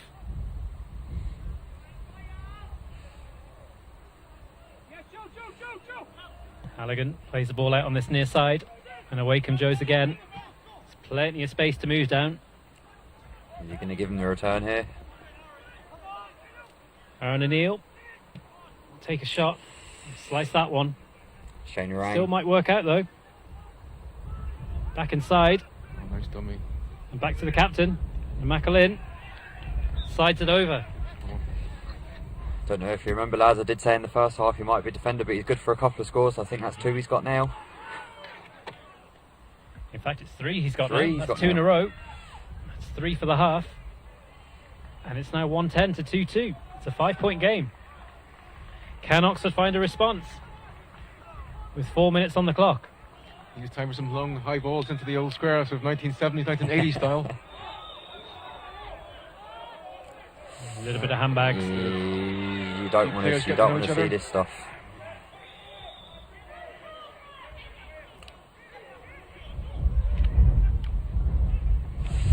It's unfortunate because it hasn't been this kind of game. So hopefully this is just Yeah, pie in the nice sky, incident. over and done with, and move on. Let the referee deal with it.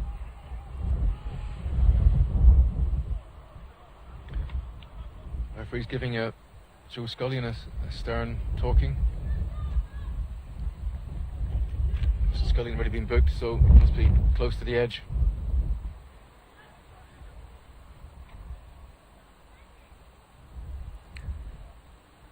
See Tommy Griffin there, the manager in the green hat, looking all anxiously. I was going to say, You see the clock ticking down. I see Joe's official on the sideline. It's the right family affair. That's Chairman of St Joseph's, John McNamara, my dad. The team cover from all angles here. Oh yeah.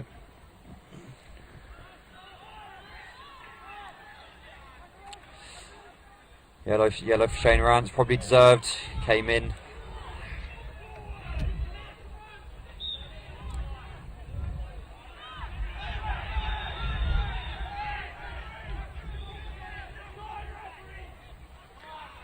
Referee's been calling play back again. There's been more verbals.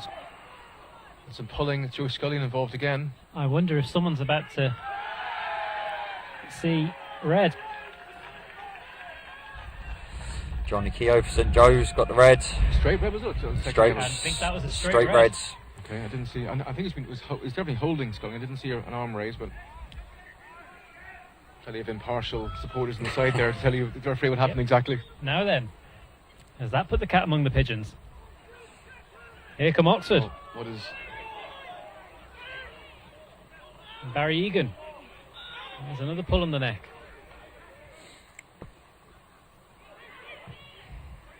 McGlynn puts one in. Morrissey won't get that one though. It's the wrong option. He's swiveling on his left foot, under pressure. Could have taken his time. I think it's 3 minutes left. It's got to be goal time, isn't it? It's goal time or go home. 3 to go. I think so. I think you're right. I think it calls for goals now for Oxford if they're going to turn this one around. Number of scores, St Joseph's 11 scores. Write down the names. Éire only 4. It's a great That's field. a great field from It's Halligan. the field of the day.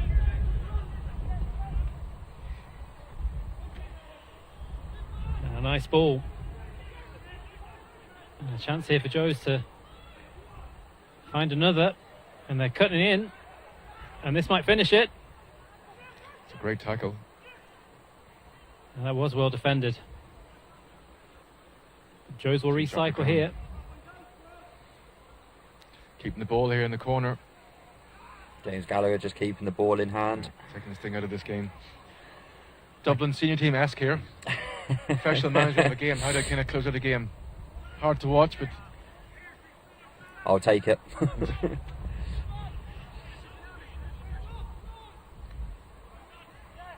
And to McGuigan. Back to Halligan. They're in no rush here.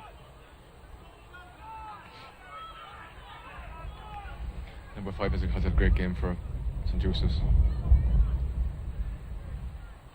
And Oxford desperately need the ball back if they're going to have any chance now. We're moving into the last minute.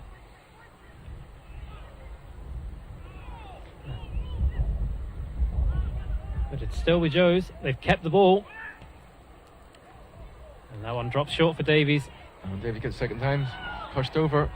No free, amazingly. Wow. He might be in a spot of bother here. That's well defended. Can Éire walk this ball out? Can they keep it to hand? Now then, can they make the man count? Forward they come. Declan Wade coming up on the left wing out of shot. Trying to get into the goal line. Trying to get the foot forward. He turns into the ball It's quickly. 3-on-2 here. Number 12. To McGovern. It's ball across the square. Doesn't look up. He's got his head down. McGlynn drops it off the crossbar, off the post. 45. And a 45. Declan Wade had made a 70-yard run from the halfway line into the square. Ball across the square. Could have been a different story. Made it difficult there. There was an awkward ball coming in. Surprisingly, St Joe's having a player back there. You think, 4 up, you think we have the whole, literally the park at the back, bus park on the back of the back line. Here comes Ford. Gives it away, but that's Nice well put up defended. number 5. Well done by Gav again. Gavin Watchorn saves the day. Back to his captain. And Joe's come away with it. Michael Gartland here. And that might be all she wrote now for Oxford. Minute over allocated time.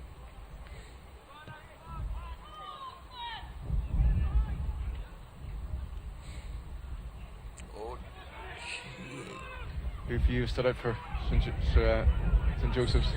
I think Joe Halligan was dangerous doing our scoring, but I don't know. I think this second half we've had a real captain's performance from Noah McAlin. I think led from the front. You can hear him up here in the gantry, constantly talking, telling lads where to be, what to do, keeping them focused. I don't know. What's your opinions on that, Anthony? Is that just? I'd be inclined to agree. I think McAlin has stood out, particularly in that third quarter. He was the one that drove them on. He's got 3 points in the second half, and to me, he's the one that's led the team by example, and he's got them. He's going to get them over the line here. Given we're now 2 minutes into added time, it looks like the race is run here for Oxford, unless something extremely dramatic happens. I think, Eamon. Yeah, the referee just called play here. It's called play. There's a substitute coming on. It's Adam Ferry, I believe. I recognise his beard from 50 yards away. He comes on for Piers McGlynn. Piers McGlynn gets a nice round of applause from the supporters on the far side. Yeah, the clock looms large. 2.5 minutes played at a time. Referee lets it go. One more play. Yeah. Again, it's very well done on the breaking ball from St Joe's. They've been doing that for the majority of the afternoon, and away they come again. And here's O'Neill.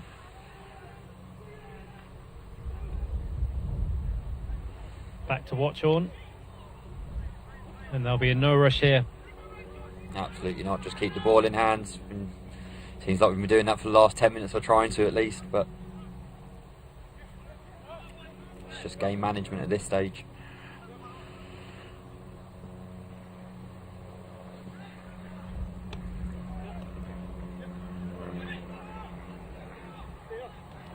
There's a fair degree of control here in the approach. Halligan feeds it inside. Christy Heffernan has the whistle already. I think the full-time whistle's about to go. Back to McAlin. Can the captain get a fourth? He goes for it, but that one's dropping way short. All day towards that goal for some reason. Neither team able to hit a point over the bar. Extremely. I don't know. It's been a very odd dynamic with the wind that side.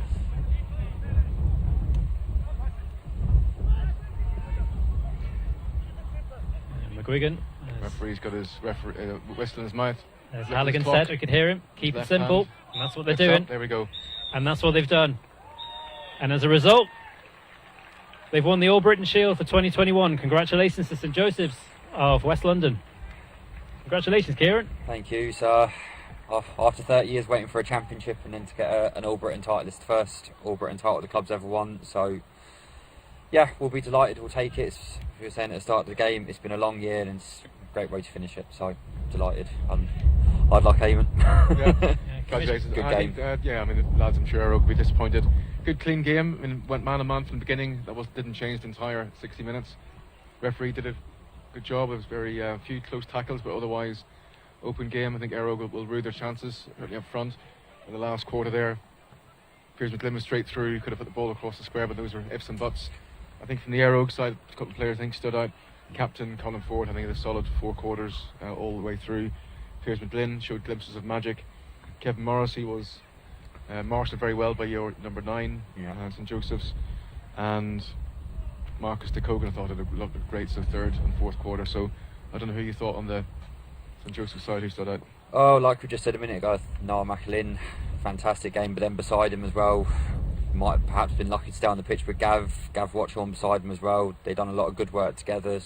If one was catching, the other one was breaking and sweeping up around each other, and I think it was just a good, solid, honest team performance. Obviously, I said earlier on that the chips were down for us there a little bit, numbers wise, but sometimes that you rise to the occasion a bit better when you've got low on numbers, and it seemed to have worked for us today. I think that's right. When you get 15 odd players, you kind of know when you're on the pitch, you're going to play. Yeah. No one's going to take you off. You're going to focus on. The coach can just sit down and relax and watch the game, not worry about making amendments to the lineup. I think the Éire lads are disappointed with it. They're honourably taken the defeat. I'm going to wait to watch for the presentation now for the shield. Here comes the presentation party, I presume.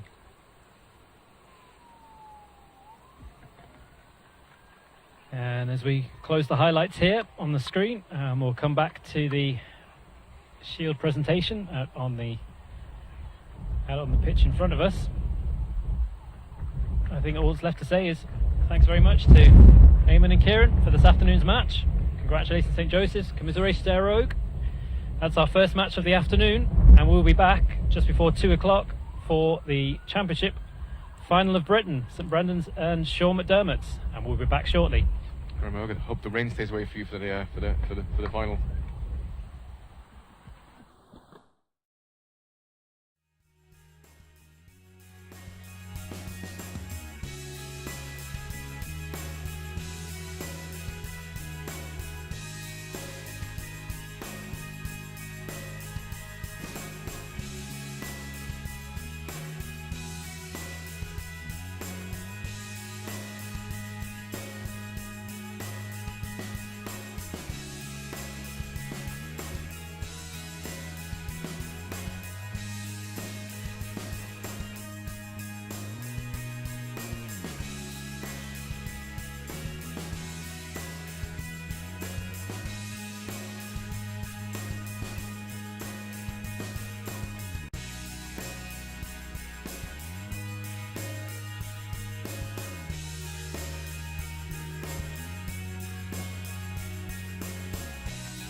And good afternoon. If you're joining us for the first time, or if you were watching the earlier game, welcome back to McGovern Park here in London for today's big final, the Club Championship of Britain for 2021. We have the Lancashire champions, St Brendan's, and the Warwickshire champions, Sean McDermotts, playing in today's final. Good afternoon. I am Anthony McLaughlin from the Irish Post newspaper, based here in London now for over 50 years. And with me on commentary today, to my left, from the Roger Casements Club in Coventry, I've got Paddy Hoey. How are you doing, Paddy? Yeah, I'm fine, Anthony. Thank you very much. Glad to be here. For looking forward to a really good final. The two form teams in the country, both were the county champions and came through the provincial stages, and looking forward to a good game. And to my right, from the St Brendan's Club, I have Barry Collins. Barry, how are you doing? Good. Happy to be here. Immaculate conditions here in McGovern Park. Hopefully it's a good, honest and fair game. We've brought a fair amount of supporters ourselves, and hopefully the people at St Kent's are watching, and our hosts are at Trafford Metromix are watching too. Shout out to all the friends and family that are watching back at home, particularly my home club, St Joseph's Glenavy, County Antrim. Hope Dermot O'Boyle and Gavin Phillips are watching. Hello. And excited to be here. And certainly it's an exciting occasion for two traditional clubs here in the GAA in Britain, and two clubs synonymous with this competition over the years, particularly during the 1970s in their heydays. Sean McDermott's won this competition 3 times in the 70s, in 72, 73 and 75. And St Brendan's have competed now in 5 All-Britain finals. The last one was 1996, which incidentally was the last time that you won the Lancashire Championship, and 25 years on, you retained it this year. Yes, that's a long wait. A lot of pressure has built up over the past 20 odd years, and anxiety, but we got past the line there in a very tight Lancashire final against John Mitchell's. So that's the kind of the monkey off our back now, and we're just excited now. No expectations at the moment, but let's give it a good game.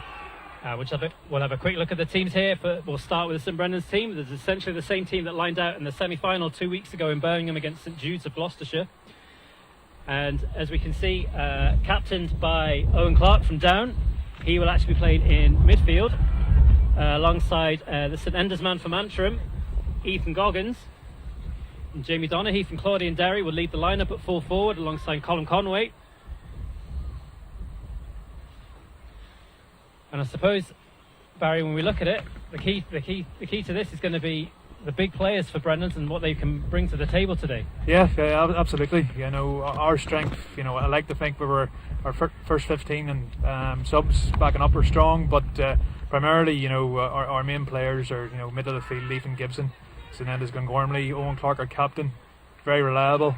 Our defence, we take pride in trying to stop in goals. So HP Ward, Owen Kirk and Chrissy Ryan, resolute in defence, a fast half back line that we have, reliable, and our forwards have been functioning all season, so they're playing well.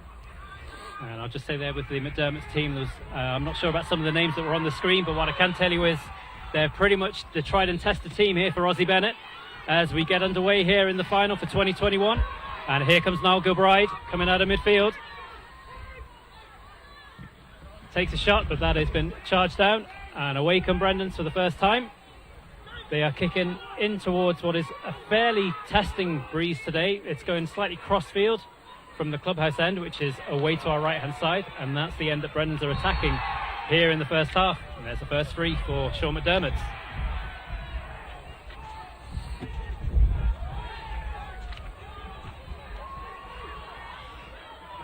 Andy Willis bringing the ball forward here for McDermott's.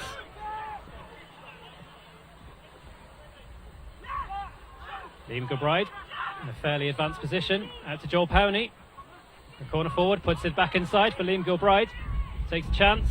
And that one's just tailed to the right and wide for the first chance of the game. The first wide for Sean McDermott's. So Liam Gilbride will be at full-back for the team. Michael Mannion is at centre-half back. As I said, Andy Willis and Niall Gilbride, the two midfielders, and Conor Dowling leads the line at full forward with Joel Powney and what looks like potentially Chris Hayden or James McDowell, either side of him on full forward. Just waiting to see now how the teams line up here, Paddy, and see how McDermotts line up. Yeah, McDermott's lined out as selected, but there's obviously with the aid of the crossfield win with them, Liam is pushed out in around the middle of the field. But they have lined out as much as per their programme. Yeah. And that's a take from Michael Mannion, and he wins his free.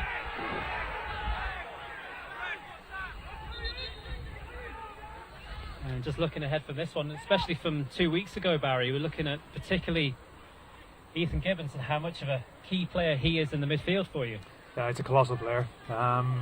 You know, inadvertently, most things go through him. You know, he gets about the pitch all over the show. You know, for such a big lad, he does. You know, he's great stamina. You know, a very important player for us. Just joined us at the start of the season. You know, we're thankful to have him. Interestingly, both Gibbons and Gilbride, the two number 8s, walking along one side of it. This could be a bit of a microcosm of today's game. Who wins that battle? We never know. That might actually be who wins the game. Yeah, Anthony. I think they'll be holding hands for most of the game. And lots depend on who comes out on top in that battle. Yeah. And away we go again. James McDowell. Charge down. And here is Gibbons, the big Antrim man in midfield. Intercepted, and Gilbride's going looking for Conor Dowling and Joel Powney. It's over Joel Powney's head. And well mopped up by HB Ward. And away come Brendan's. And the pitch is it's in great condition today. It played very well in the Shield final that we were just watching, where St Joseph's of London beat Éire Oxford in the Shield final earlier today. And there's a free for Brendan's. Yeah, Anthony, the Shield final was a very open game, very enjoyable to watch. Both teams played good football, and as I say, a credit to the London County Board. This pitch is in fantastic shape. And we should also say that the crowd might look a little bit sparse. Unfortunately, there's a big accident on the M40 which has delayed a lot of fans coming down for the game. You can see them coming in now, streaming in from the gatehouse in the far side. Meanwhile, here come McDermotts with Andy Willis. Options here in the middle if they want to look for them. And that's well defended by Brendan's, although McDermotts win the free, and it's going to be a first chance for Joel Powney to have a shot and goal. And Joel Powney so far has scored 2-7 in the 2 games in the quarter-final and semi-final. McDermott's beaten St Vincent's of Sheffield in the quarter-final and the London Junior champions St Claret's to book their place in today's final. Here comes Powney with an acute angle, steps up and puts it straight between the posts.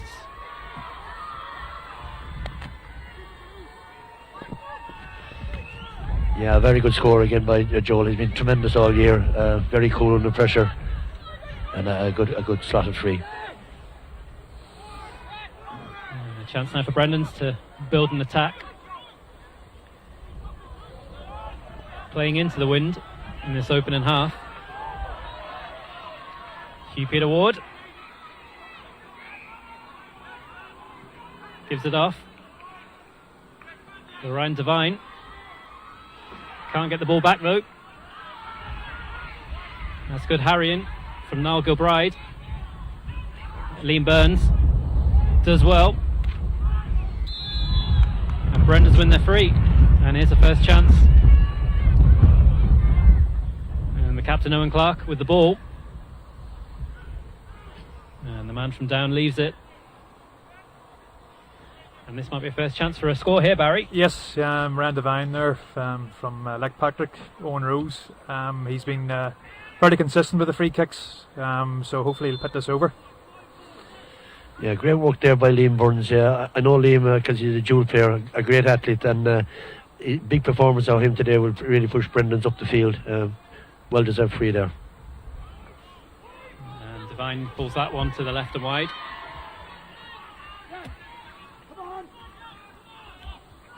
It's a wider piece now for the two teams. St Brendan's got to today's final. Beat St Jude's of Bournemouth 2 weeks ago in their semi-final. And they edged a war of attrition in Leeds against Dunedin Connolly's. And there's a high tackle. And that might be the first card of the afternoon.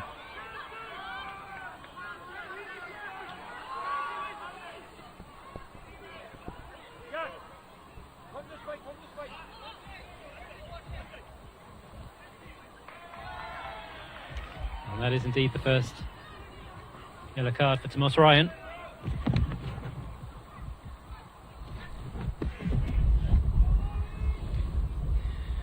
Yeah, it was just a clumsy challenge, really. Hayden got the ball, and as he does always goes low into a tackle, and he was just unlucky there, really. Like, it wasn't no malice in it, but it was untidy and deserved a red card. Now Goodbride goes looking for Conor Dowling. So that's the first yellow card of the afternoon. And a second wide for McDermotts.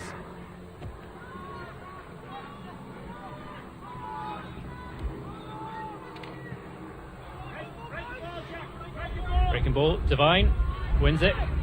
Clark picks up the spoils, does well, and wins his free. And certainly, Barry, you look at the size of Ryan Devine in particular, and you say he's going to have a big bearing on this final. He's a colossus. Like, once he gets high speed on the ball, there's no one going to stop him. He's just got that big frame. So there's Jimmy Donaghy on the ball here at the moment. Yep. Yeah. And Donaghy wins his free. And this might well be the equaliser for you. Yes, hope so. Better position here to score. St Brendan's at the moment, I think, have been just a bit disjointed here. You can see here, but a few tough challenges. Maybe these breaks will kind of calm us down a bit. We've had a fairly strong sun this afternoon, but the sun is now starting to, thankfully, hide behind a few clouds. And a chance here. Yeah, that's a poor free to give away from McDermott's point of view. Yeah, it's soft free.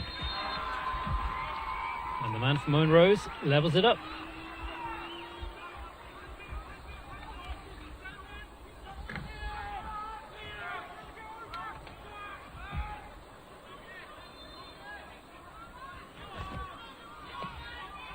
And Macaulay Felgate goes looking, and that was very simple for McDowell. McDowell looking potentially maybe a bit of a sweeper this afternoon. We'll see how that pans out. Gilbride going looking for Powney, and Powney's on his bike in the corner. He's got Dowling looking, and that, if it's gone over, is a score and a half from Joel Powney.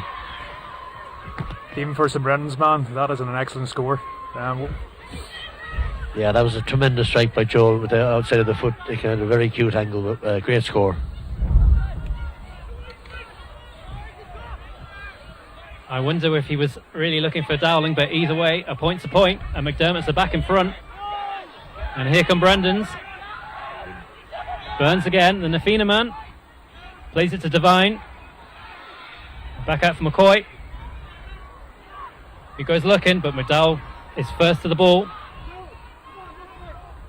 And Felgate clears to Joe Owens, the Mayo man. Loses the ball, but it's a sideline ball for McDermotts. Oh no, it's not. The ref changed his mind. And here we go with Donaghy. Conway puts one up into the sky.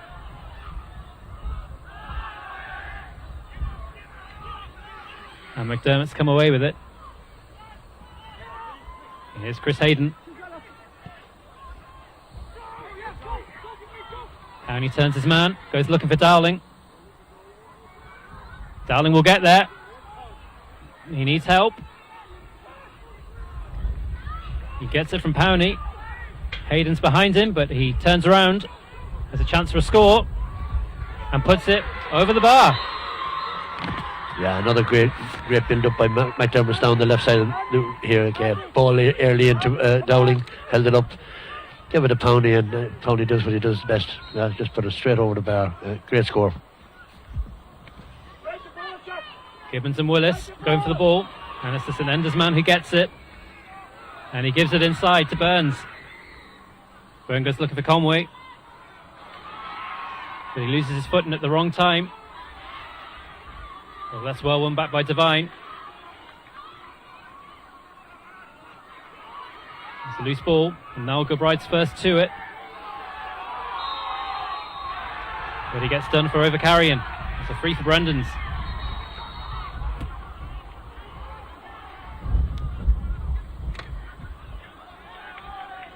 I'm just looking at the matchups here, Paddy. I'm looking at James McDowell, who is playing quite deep for McDermotts. It's almost like a bit of an auxiliary sweeper, a little bit for them. And certainly with a two-man full-forward line, they're looking to go long, and they're always looking for Conor Dowling as soon as possible. Yeah. James is a great playmaker. He's played at centre-back before for McDermotts, but obviously lining out at centre-half forward, he's dropped back in. And he's actually pulling the strings of the game at the moment, so that's a key move by McDermotts. But obviously with the two lads inside, they're a big goal threat there. Gilbride stands tall, wins the ball. Here comes Hallahan. And plays it back to Gilbride, who again goes looking for Dowling. He'll be looking for help behind him, but he cuts back inside to Chris Hayden. Chris Hayden might fancy a chance, cuts back on his left. Scuffs his effort, and Brennans can mop that one up. And HP Ward to McCoy. Yeah, Anthony, in the break of play over there, just for Nigel Wright picked up a needless yellow card, just a bit of retaliation after he'd won the free, and he's picked up a yellow card early in the game.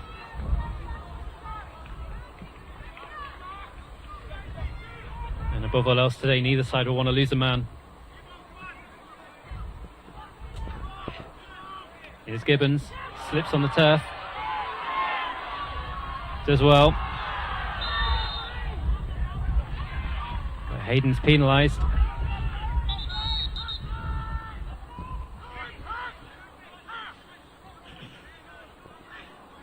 And I suppose, Barry, this year, given 25 years since the last Lancashire Championship and 25 years since the last All Britain, I mean, how sweet would it be this year for you, 25 years on to... It certainly will. With 25 years, maybe it's a kind of a certain ring to it if we can win it on the 25th year, but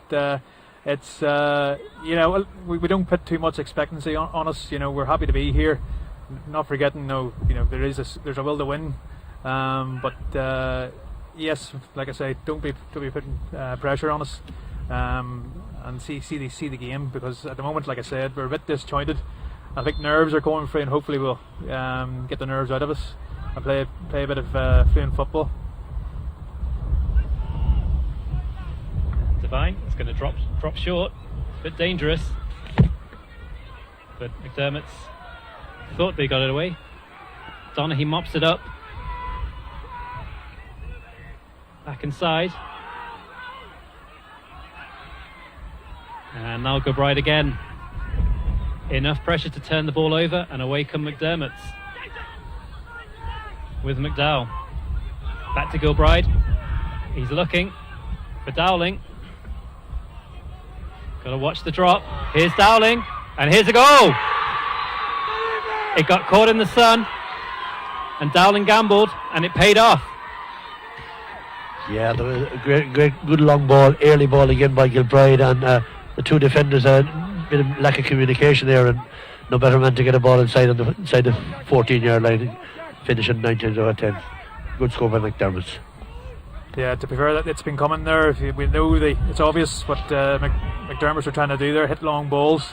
In the sun, it definitely was tough for anyone to kind of realise that ball, but good response. And that is a very good response from Liam Burns. That's just what St Brendan's needed.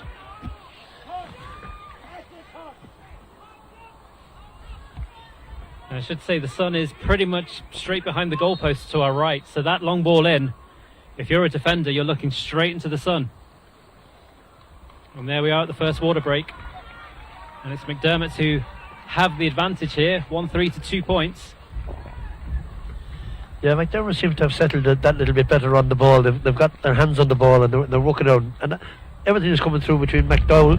McDowell is sweeping up and giving the ball into Niall Gilbride. And the early ball is paying dividends for them. Like Townley's got 2 scores off it, and obviously they just got the goal there. But Brendan's are working hard, you know, and it is difficult to play against that son and the crossfield win. But you know, they'll keep working hard. It's early days yet. I have to agree with Paddy here. McDermott's took the stronger team. Definitely a bit more confident in the ball. You can see that they're, like I say, more fluent on the ball. Ourselves, you know, hand passes not reaching guys. You know, it just feels nerves there. And hopefully, maybe the water break has just come at the right time for us.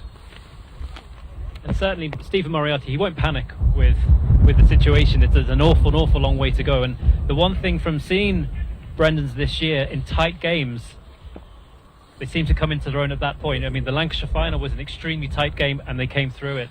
The Dunedin Connolly's game was a tight game and they came through it. So if they can keep this tight, particularly in the second half with the wind, then you never know. There's still plenty of opportunity here. Absolutely. There's another 45 minutes to go.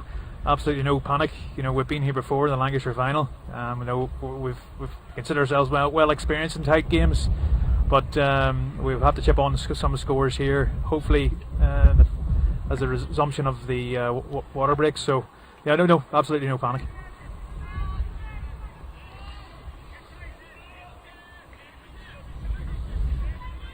And here we go again. Macaulay Felgate will get us back underway.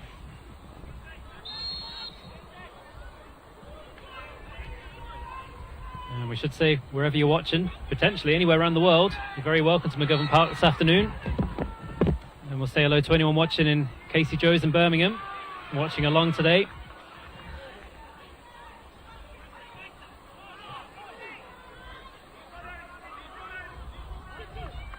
And Brendan's on the ball. Looking to build here in front of us. With Callum Gribben, back to McCoy, and Tomas Ryan, back to McCoy.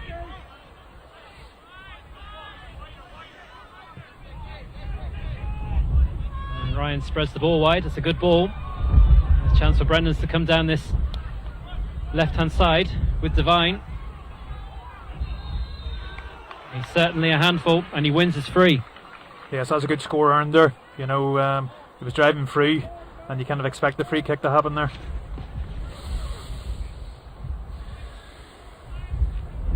And there is one stat in Brendan's favour. That's 6 frees to 2 now that they've won.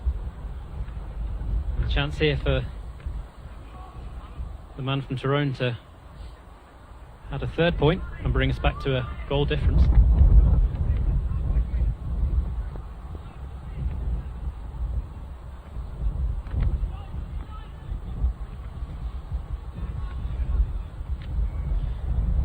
Yeah, that was a good crossfield ball by Brendan's. You know, they've opened over it, and Devine came out and he got plenty of space. And Michael Mannion was just a yard or 2 off him, and he easily got round him and forced it. Obviously heading for goal, he forced the free. Yeah, so it was a good play by Brendan's again there, crossfield ball. Here comes Devine, and that one, no mistake. It's his 2nd point of the afternoon. Yeah, just to add on what Paddy said, you know, our most important players for distribution wise is our number 10, number 12. So number 10, Paddy McCoy, and Tomas Ryan from Sligo. So more and more of these guys get on the ball, you know, the better Brendan's will do. And here we go again. McDermott's winning the free. Owen Clark penalised there.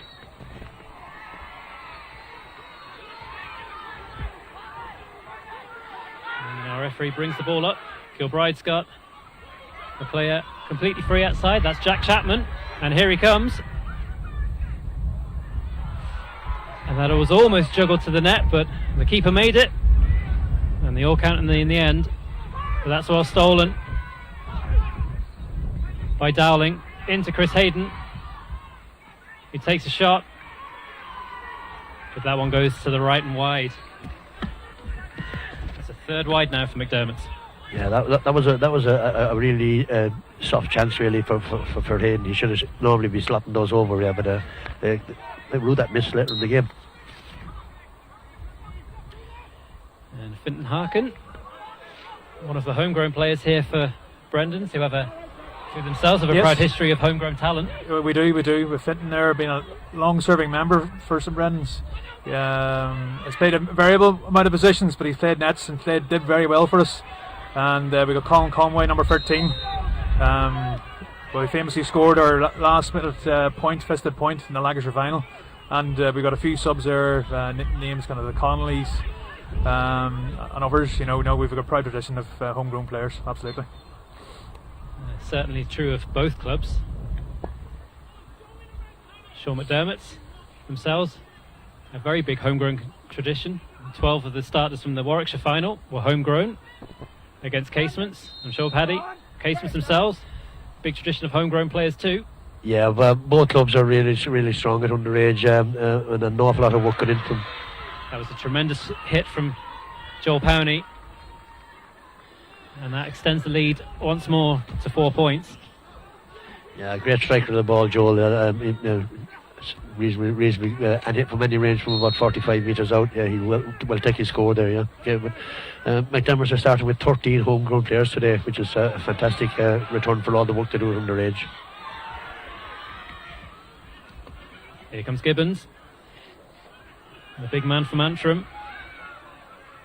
He's shackled there, but keeps the ball. And again, they're going down the left-hand side and making a little bit of hay. Callum Gribben caught in a tight spot and unfortunately couldn't do anything with it. Yeah, good defending by McDermott there. They didn't panic here, and they just pushed Brendan's back out into the corner, keeping them away from goal and pushed them out, and the ball went out for a line ball. I think it's Michael Mannion that's going to be taking it. It looks like Michael there, yeah. Yeah, it's been good defending there by Sean McDermott, albeit the quality of passing, there isn't really been clean ball got by our forwards there, but you have to credit Sean McDermott for their kind of aggressive defending there. And here we go on the restart, back with Michael Mannion. Quite a few of these Warwickshire players will be familiar with this pitch from playing London earlier in the year. Played them twice in the All Britain Inter-County Championship and won the final here.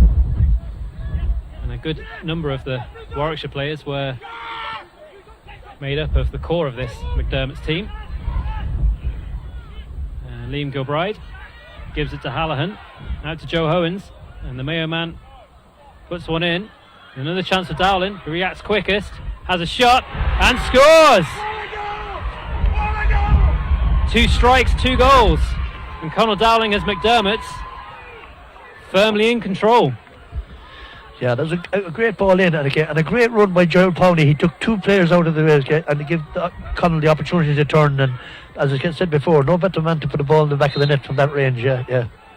Unfortunately slipped there by Owen Kirk. He probably would have got it if he hadn't slipped there, but great finish. It was a bullet of a finish from Conor Dowling, and the tails are certainly up now.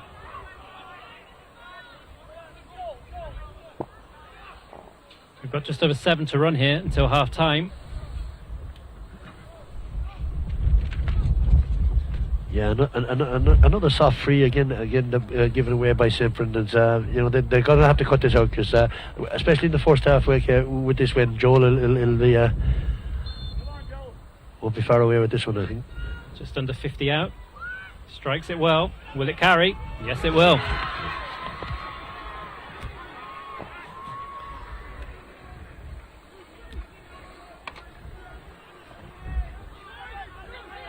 .25 to 3 points here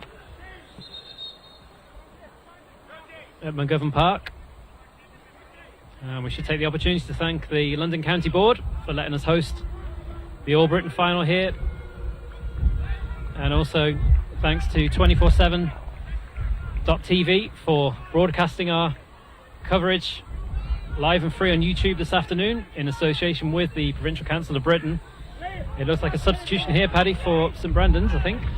Yeah, they're under pressure here again now. Yeah, there's a good battle going on in the middle of the park here between Willis and Yeah, there's a bit of a circus of changes there. Owen Kirk's came off, and we've got Callum Gribben, Mayo Bridgeman from centre half back now in the corner back, and we've got now Kevin Quinn from Galway into the kind of half forward line. So Stephen Moriarty seeing changes needed and making them. Yeah, well, like he's not afraid to make changes here if things are going awry, and you could clearly see the scoreline and kind of the performance. You know, it needs a bit of a shake-up.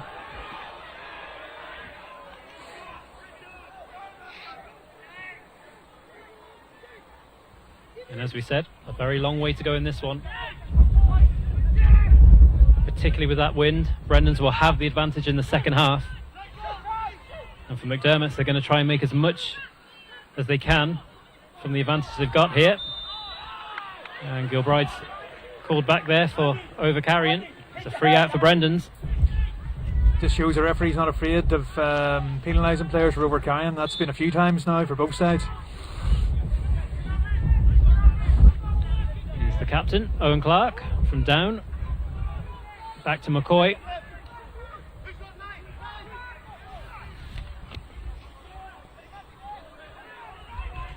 We've got Paddy Fox. Back to McCoy.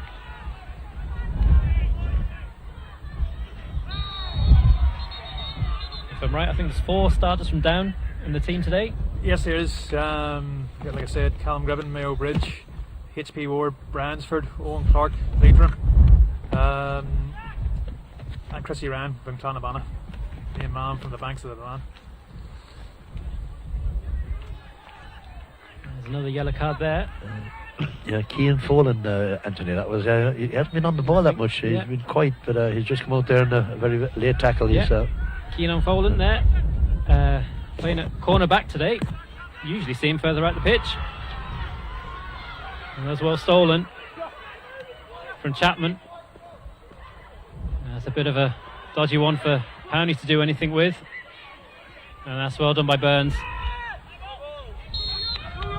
But McDermotts win the sideline ball.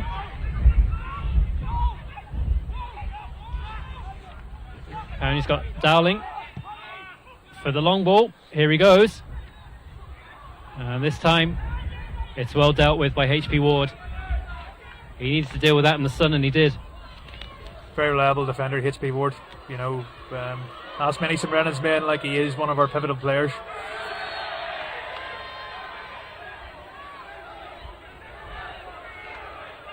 There's another free conceded by Noel Gilbride, and if you're right, Paddy, if he's on a booking, just needs to walk the tightrope a bit. Yeah, again, needless after the ball went out for a line ball, and just needless after again. He's walking a thin line, like, and McDermott certainly will need Nigel Gilbride's experience and athleticism, like, you know, so he needs to be careful there. Right? The free count's beginning to build up. Yeah, that's 8 frees now for Brendan's.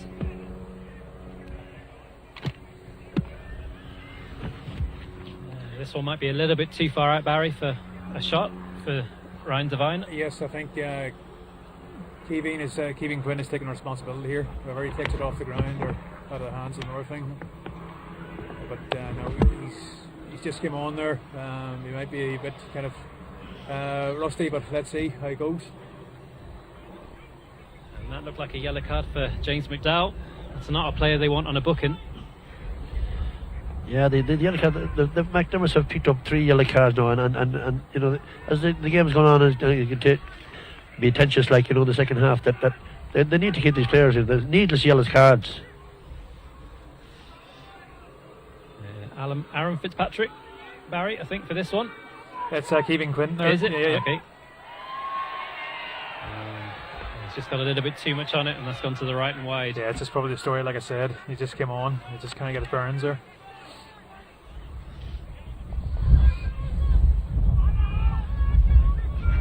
We've not seen too much so far of Colin Conway. We haven't, and that's probably a fault of our own. But you know, he's well wrapped up. But you see, it all depends on the quality of the ball, and he hasn't got it yet. There's a chance here now for Brendan's. Just 2 minutes before the break. That's Paddy Fox and Liam Burns. And they're doubling it. Gives it back to Fox. congested in there. There's no one in the goal mouth for Brendan's, but here comes McCoy. Wins is free.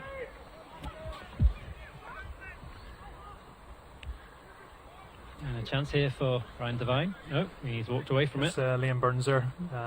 He's probably a regular 45 taker anyway. Whether it's good play or bad play, Sean McDermotts are going to breaking up play. Yes, they're raking up yellow cards, but it's probably a tactic more than anything, playing the brink of the rules.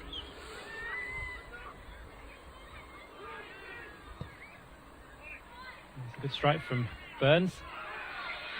It's well fielded and repelled by McDermotts. And Gilbride gives it to Hallahan. And James McDowell again going long, but that one's sliced out over the sideline. The sideline ball for Brendan's. Yeah, again, well defended by McDermott. Willis went well up for it and broke the ball out, and Gilbride was there to wrap it up and come out of it again. So yeah, good defending again by McDermott.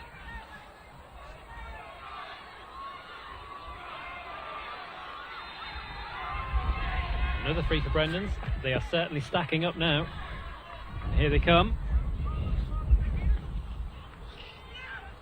The ball goes looking for Colm Conway. Back to Burns. And he's got under that one. It's not gone out though. It's still in play.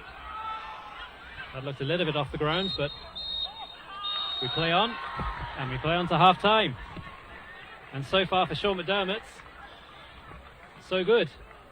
2-4 to 3 points they lead in the All Britain final of 2021. Yes, 2-5, Anthony. Sorry, 2-5. 2-5 to 3 points, yeah. McDermott settled the better. McDowell going back into the sweeper role, kind of controlled the first 15 minutes.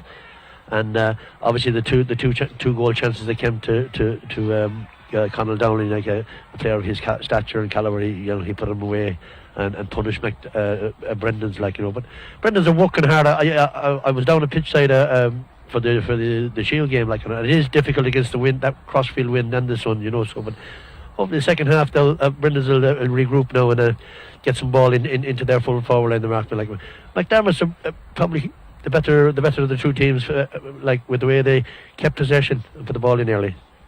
Just see some first half highlights here from the game. Here's Joel Powney with one of his scores. Yes, he's been fairly accurate anyway from free kicks as well. He's kind of a very skillful player, very nippy on the ground and hard to defend against.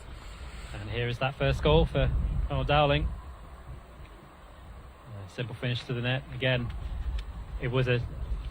seeing it here, it was a teasing sun, and that was a difficult ball to defend in the sun. It was a good point here from Liam Burns straight away from the restart. But McDermotts they've made the most of the wind in this first half, and they've built themselves a handy little lead as we go in. It's an 8-point lead. And this again, nice little dummy from Dowling, and thump to the corner of the net. Yeah, it was a great run across Dowling, Powney. They really worked well together.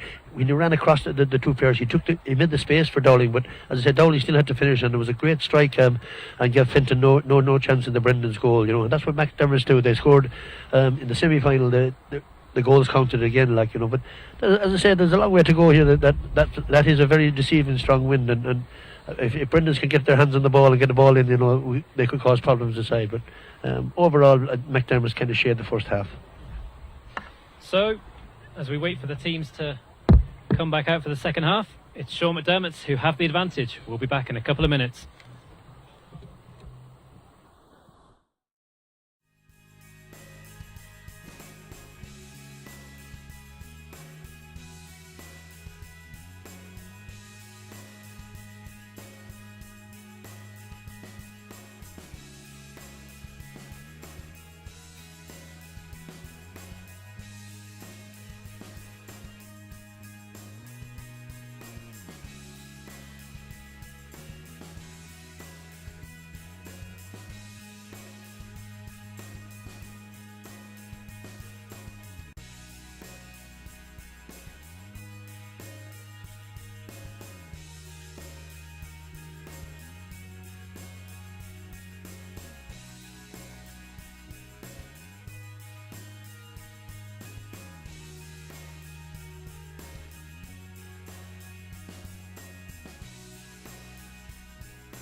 Okay, welcome back everybody.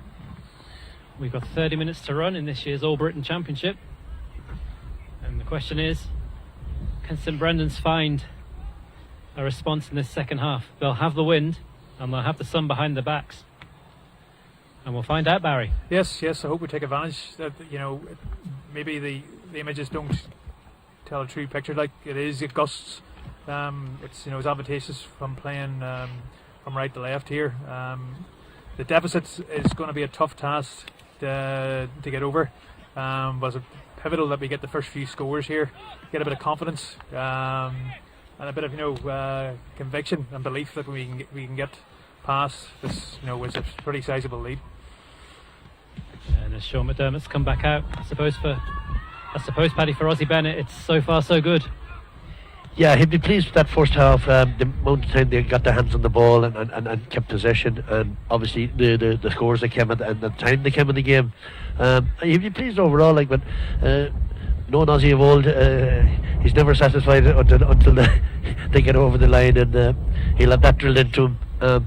McDermotts are going to have a tough 30 minutes in front of them now, because that sun is really, we actually can hardly see the top go with the sun in our eyes now. So yeah, he'd be happy enough at the first half performance, but as I say, the kettle's only half boiled, so he'll have to wait for the cup of tea for another 30 minutes. And the teams are ready and we're ready. I hope you're ready, because we've got 30 minutes to decide who's going to be the winner this year.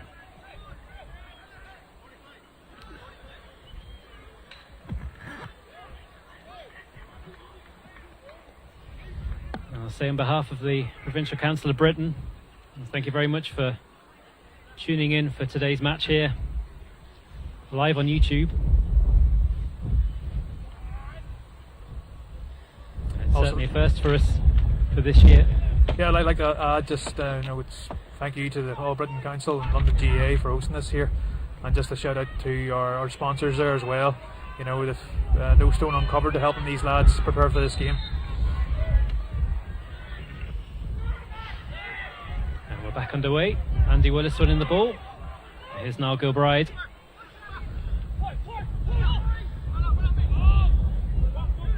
He's looking for Mannion. And back to Liam Gilbride. James McDowell. Here's a low one for Conor Dowling. And quick back to Liam Gilbride. He does like to come forward from fullback. Shuffled on by McDowell. Well won by Brendan's. And away they come. Chance here for Devine. Back in for Gibbons. Donaghy was looking to the right. Conway to the left. It's towards Conway. Yeah, good sharp defending there by the McDermotts full-back.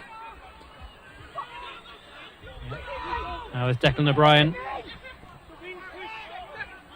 Winning is free. And now it's Declan Staunton. Looks to take on Owen Clark.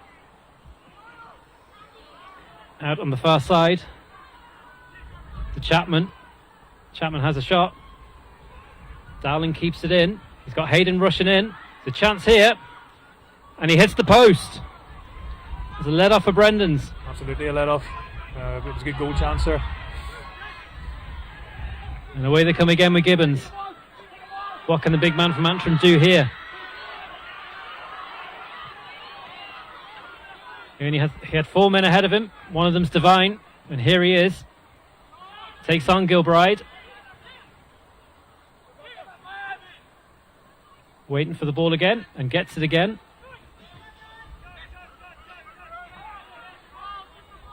Back inside to Ryan. Misses out Gibbons. Puts it out to Burns. Has a shot. But that one tails to the right and wide.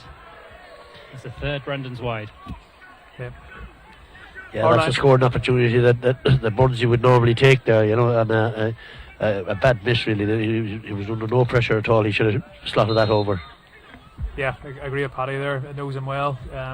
Usually Liam would be very clinical, you know, expecting to score with the wind advantage.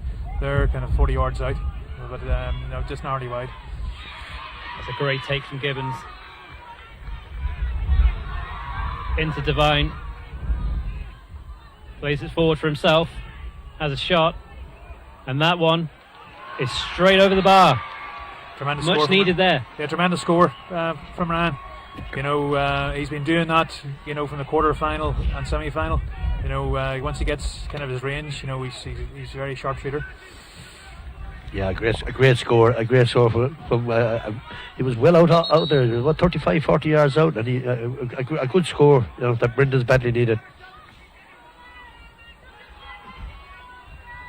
It's his third of the afternoon. It's Brendan's fourth, and the gap is now 7. And they're going to get another chance here. Owen Clark with a sideline ball.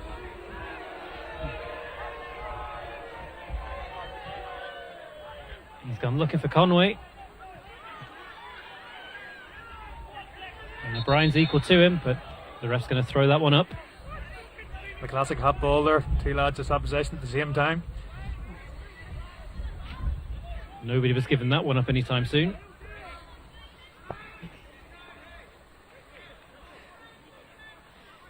And Devine and Willis will go for the hot ball.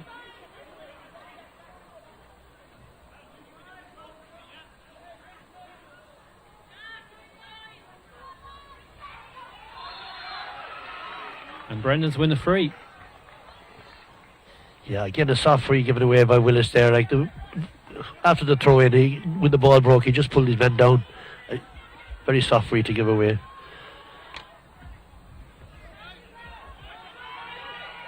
Here's Donaghy, and the Derryman looking for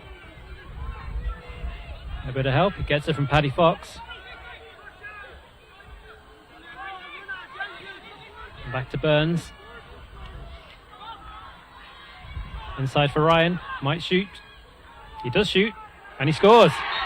That's another score. That's 2 in a row now for Brendan's. Yeah, Brendan's are getting their hands on the ball, and as I said, they had the potential there in the first half, but they just couldn't get their hands on the ball. In the second half, they've got most of the possession, and they'll keep plugging away. You know, this is a 6-point game now. Yeah, good score from our St. Farnan's man, Sligo, Tomas Ryan. Has been doing that all season. A bit of a scrum, and Declan Staunton comes away with it. And here's James McDowell into Gilbride. He's got Chapman out on his left-hand side, and the wing-back goes forward. Needs some support, gets it from Hallahan. Opts to give it back to Chris Hayden, and back to Gilbride. McDowell looking, there's not a light in front of him, so he goes out to the side to Willis. Back into Staunton.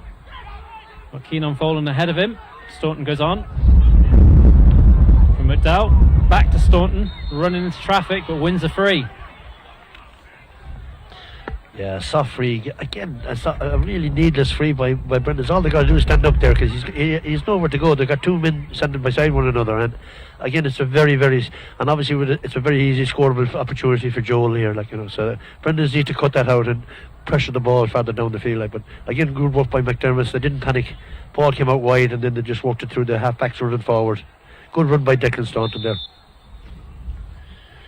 Here comes Powney. And no mistake with that one. Yeah, I have to agree with Paddy there. Just a bit of patience in the defend there from Brendan's, and because there was no guy. Well, he wasn't really going to get the ball away, so I was a bit over anxious defending there. That's well done by Gibbons. Bats it down to Ryan. Ryan wins his free.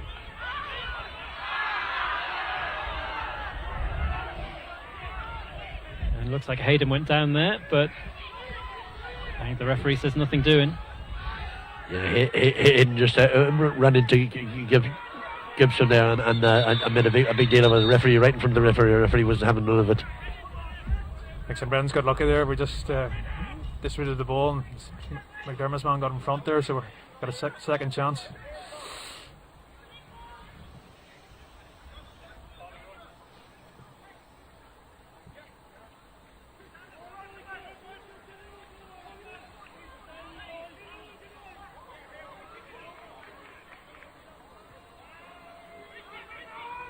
Clark with a free. And his midfield partner Ethan Gibson goes looking for it. And Clark plays one in towards Donaghy and Conway. But that one's well claimed by Folan.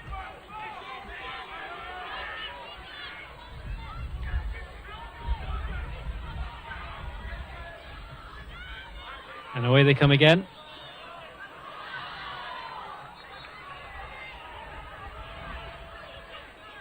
And McDermotts get the benefit there of the sideline ball.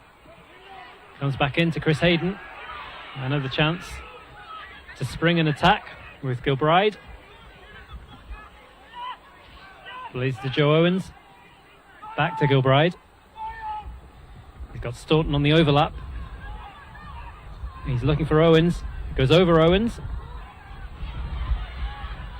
And Hayden can't pick it up, but he wins the free. Another soft free again by Brendan. Just a simple push in the back. They had defenders in numbers as well again, and again just as to me a really soft free. And when you have a player of the calibre of Joel Powney striking the ball, you can't be giving frees away inside the 35-yard line. You know, you're going to get punished every time. Yeah, soft free there. It's kind of frees given away like that. It's going to undermine St Brendan's chances of getting back into this game. And the McDermotts corner forward makes no mistake. And it's now 2-7 to 5 points.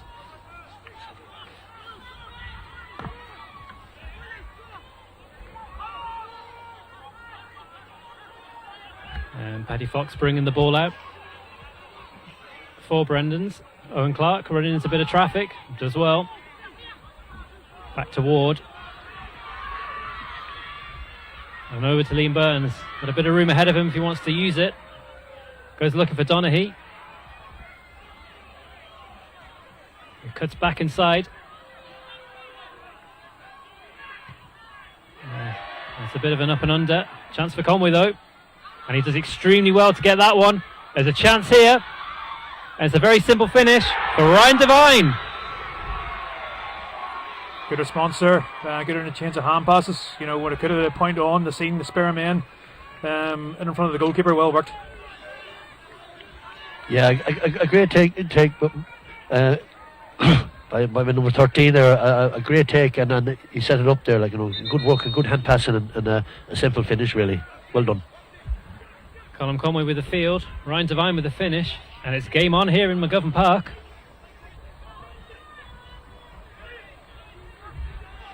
And it looks like a substitution here for Brandon. So it looks like Paddy Fox coming off the field. I'm just trying to see who's coming on. It's Colladini from the water side there, Pierce's.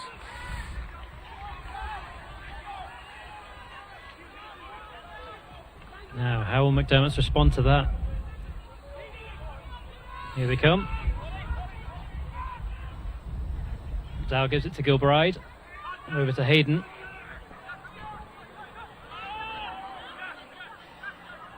And Jack Chapman. They just think, Paddy, they might want to just take the sting out of it a little bit.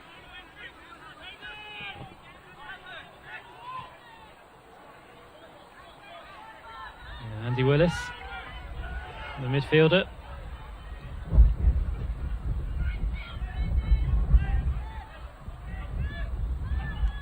Plays it inside now. A bit of space for Joe Owens to move into. What can the Mayo man do? Plays it over to Gilbride. Chooses not to shoot. Gives it back to Staunton. And that's inside for Chris Hayden, who's well crowded out. and Brennan's win the free, and you just get the sense, Barry, there might be a little bit of a change of momentum coming. There might be a screw turn here, Anthony. Dispossessed there McDermotts a few times. But like I say, we're trying to get this ball quicker up the pitch. It's only going to do some Brennan's benefit. That was a little bit dicey, but they got away with it, and here they come down the far side. They've got two up at full forward if they want to go long. They've got Burns down the wing. And Gibson through the middle. Still going, HP Ward. Gives it to Gibson. Plays it back. And Burns goes out to the side. A little bit of patience now for St Brendan's. Over to Devine. It's a cracking catch. And he's got a chance here to wind one up and put it straight over the black spot. Yeah, that's a great score. That came from good defending. When McDermotts were going forward, Brendan's didn't panic there. They shut the ball down, took the ball out, and this great link play again, and that man slotted over a score of the game. Great score. Excellent score by Big Grand Devine there. Once again, I said again, he gets his range. You know, he's fairly clinical. And we have a 4-point game here in London. Gibson was first to that, and he wins it, and it's Brendan's again. And they go looking for Donaghy. And Devine takes it again. He might fancy this one. Shapes to shoot. This one's dropping short. That's easy for Felgate. And you just feel, Paddy, that McDermotts could just do with taking the sting out of this one. We're coming up to the water break in about a minute now. True, Anthony. Okay, they've just given the ball away again there. There's another shot, and there's another point. And all of a sudden, Barry, it's a 3-point game. Yeah, it's important, like I said. Our score takers are just the two guys who've just scored there. Keeving Quinn there with an excellent score there. Kind of a high leaping effort. You know, they're always good to see when you see the crowd cheer right behind it.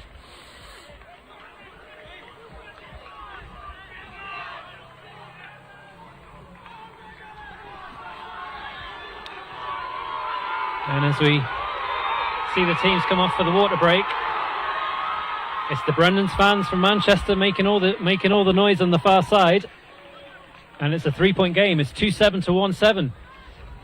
Yeah, as we expected. Like, Brendan's got their hands on the ball, and you know, they for 5 minutes they just gave away a couple of silly frees and pounding punishment, like, you know. But once they've just settled in now to a good game pattern and getting the ball through the hand, and they've got the two men up front there now that are, you know, some great scores, and obviously they took the goal well as well. So, you know, Brendan's had the momentum at the moment. Like, you know, McDermott, as you said, Anthony, you know, they could do with slowing it down again and getting their hand on the ball. But to be honest with you, Brendan's had the momentum, and maybe the water break has come at the right time for McDermott, because Brendan's were on the ascendancy there. But, you know, still a very good game of football.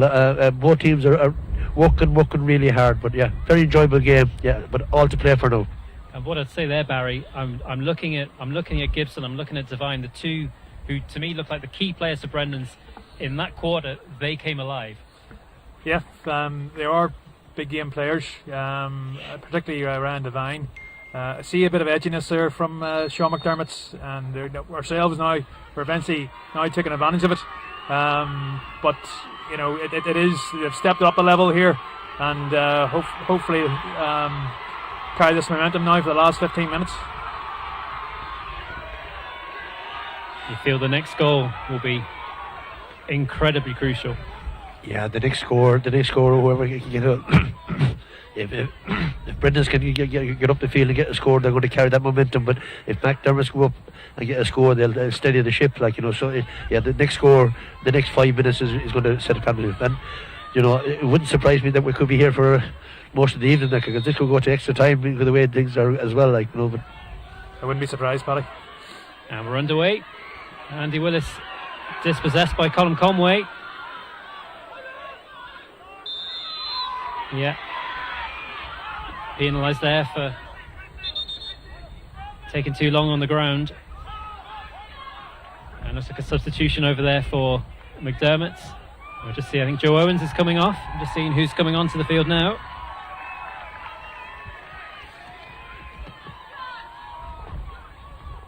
Might be John Rogers there, the big man from Meath. Maybe, I'm not sure. We'll wait and see, wait for him to turn around. Yeah, that does look like John Rogers. That'll be a bit of defensive steal for them.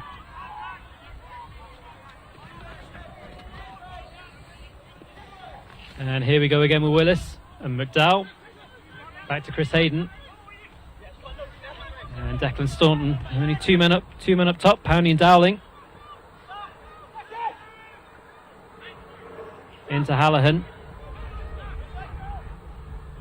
Rogers gives it to McDowell.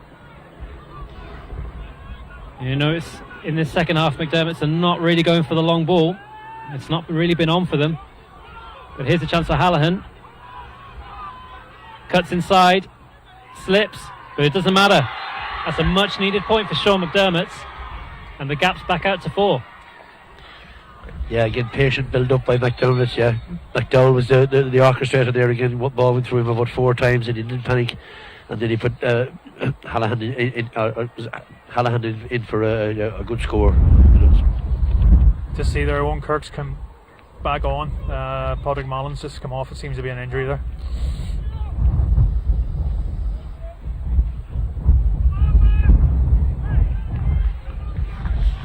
Yep.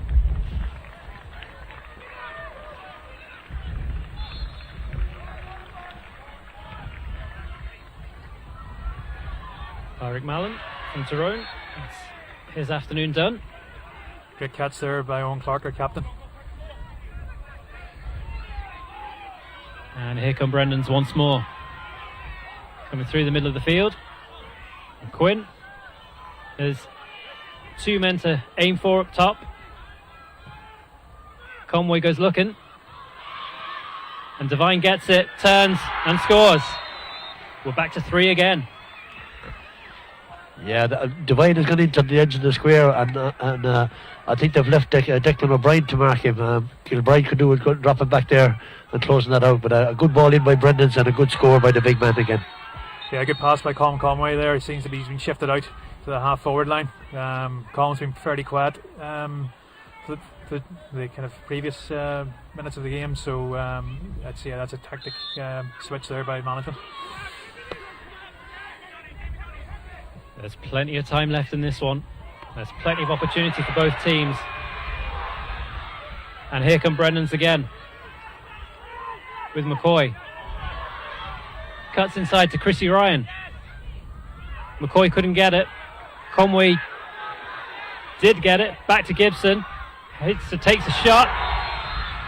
Puts it over the bar. Yeah, a great win here on the kick out here by Brendan. Broke the ball down and just built it up and ran into a little bit of trouble, but recycled the ball and a good score by Gibson. Good play again by Brendan. Yeah, they seem to be in the ascendancy here. And the problems here for McDermott. It looks like Andy Willis is down, taking a nasty knock on the back. Yeah, that last kick out, yeah, he came down heavy. He's their big ball winner. They don't want to lose him at this time. And Andy's a tough warrior. It'll take a lot for Andy to pull up. He's obviously had some injuries down the years, but he's a great warrior for McDermotts and Warwickshire down the years. And as I said, McDermotts would be wanting to keep him on the field.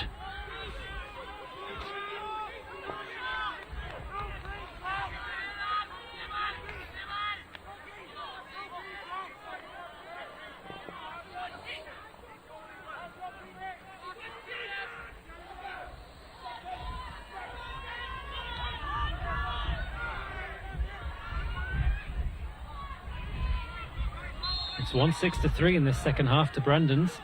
It gives a sign of the reversal. It gives an idea of the wind as well. It's more testing than you think, certainly in terms of where we're standing on the gantry. And here they come again. That was a nice ball from Donaghy, and Quinn's put it over the black spot, and there's a point between them. Brendans are coming, Barry. They are. From a Sean McDermott's point of view, the goalkeeper's getting a bit wayward with the kickouts, and we're taking advantage of it. And once we get scored chances, they're taking our points very, very well. The 1 point game, we wouldn't have expected that at half time. Yeah, I totally agree with you, Barry. Brendan's are getting their hand on the ball, and they're not, unlike the first half, they're not giving it away. They keep possession and working the score and getting into a good scoring opportunity, and again, another good score there. And the substitution there for Sean McDermott. Looks like Chris Hayden has made way. It's a fantastic catch in the middle. Once again, another tremendous catch by Owen Clark. Well defended by McDermotts. They're going to have to dig in now if they're going to hold on to a lead. Up goes Gilbride. There's a bit of off the ball.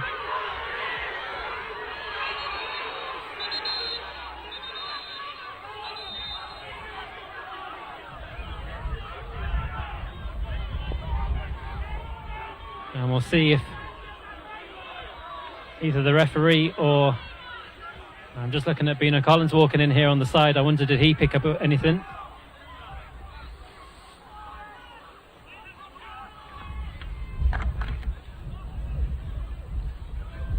It's interesting to see what the linesman seen there. You know, a bit of argy-bargy.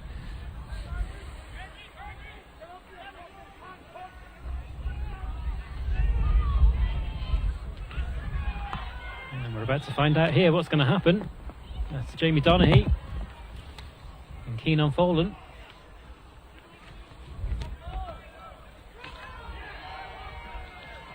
And that's a black card for Jamie Donaghy and a black card for Keenan Folan. Yeah, followed by a red. Followed by a red. He was on yellow. So both players are sent to the side. Now there is 10 minutes left, so effectively both teams are down to 14 for the last 10 minutes. Yeah, it really mattered not if we got a red card or not. You know, if we're still got the same amount of players, 14 each. I don't know. I didn't see what happened there. Whether Jamie Donaghy was involved with some Brennans, I don't know.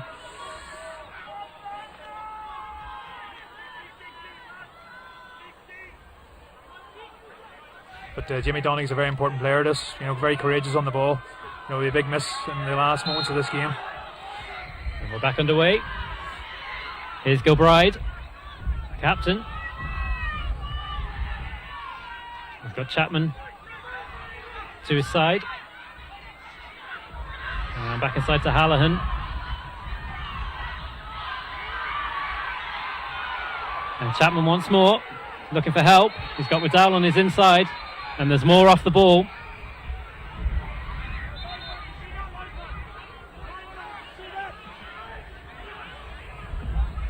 There's a fair bit of commotion going on the far side.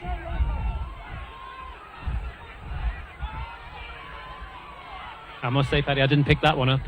That was behind the ball.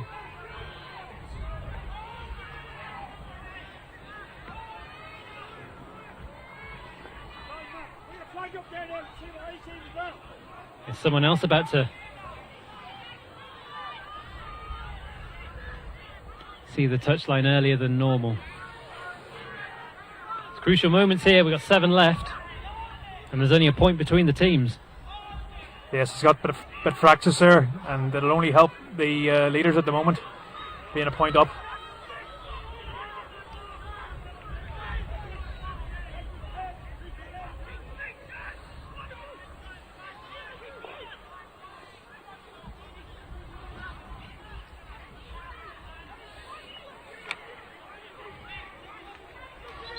And we'll find out here. Is someone about to take an early bath?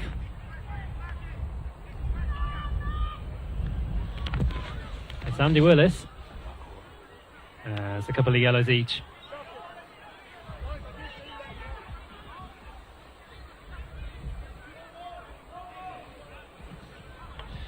Yeah, Mark Horan, there was a very good old battle throughout the game, so not surprised that we see the yellow card at some stage. McDermotts could do with the point here. It's Conor Dowling. He's going to need some help. And he gets it from Mannion. Mannion to Chapman.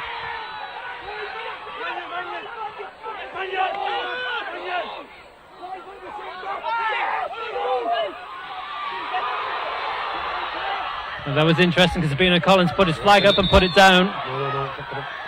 Yeah, Now, to be fair, Bino Collins put his flag up. Yeah, I have to agree there. The linesman It is put a his flag sideline up, ball for just the referee McDermott. didn't see it. It was just over.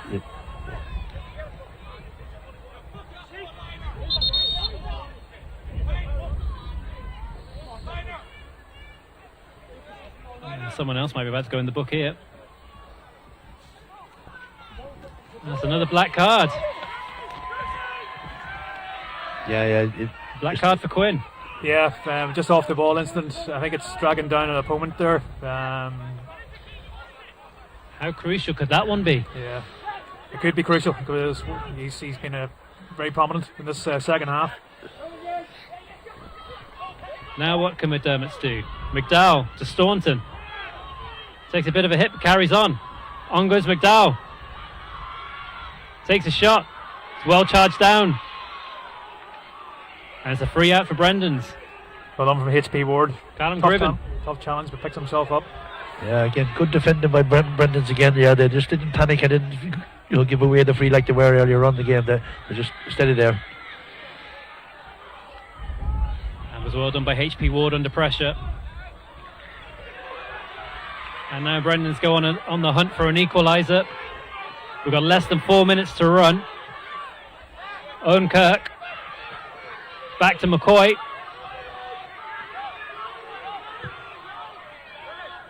And that one is probably going to escape all. Yep, Conway's not going to get that one. And the sideline for McDermotts. Yeah, again, just a poor decision making there. There was a man out on the link. The cornerback had come up the wing there, and it would have been a simple hand pass taken. They're still in possession, but they've just given the ball back to McDermotts. Yeah, surprising wayward pass from our Tomas Ryan. He's usually very accurate, trying to get balls into the full forward line. That was well done by Niall Gobride. Back to Staunton. Sorry, to Chapman and Mannion. And John Rogers, the Meath man, plays it forward. And here is Declan Staunton. He's got plenty of room in front of him. He's got Owen Kirk chasing him down. He's looking for help.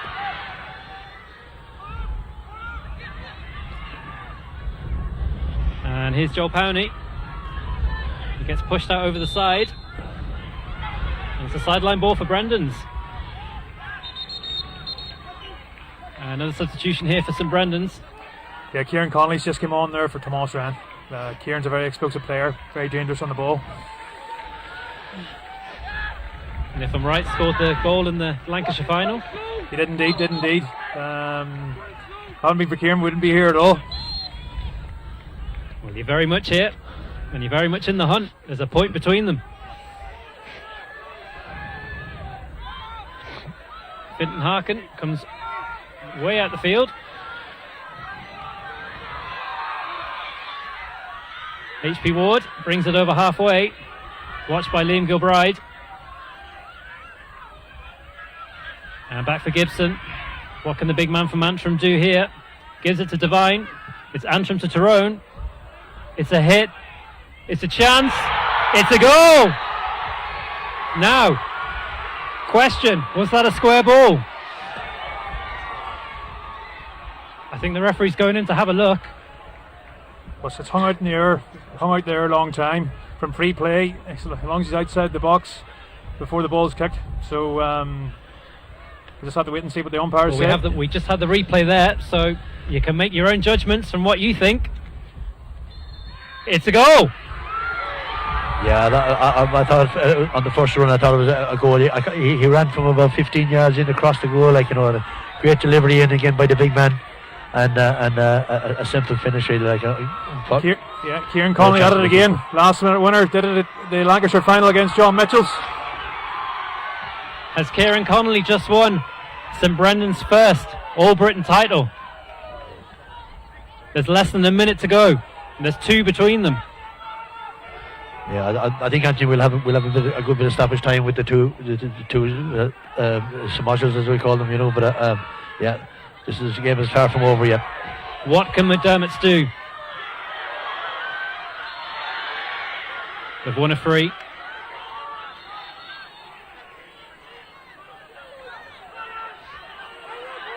They still have the man advantage here.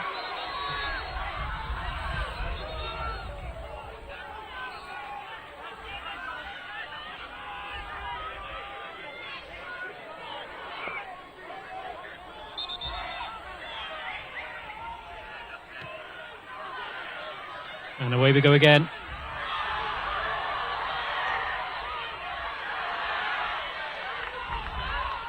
And Brendan's mop it up.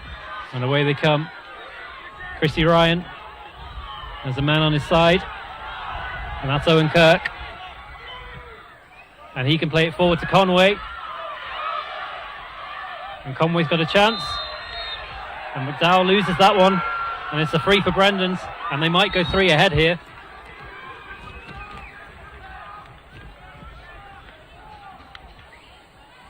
Another chance for Ryan Devine. Yeah. If anything, it slows down the time, the clock. Expecting them here to form in the second half here to dispatch us over the bar.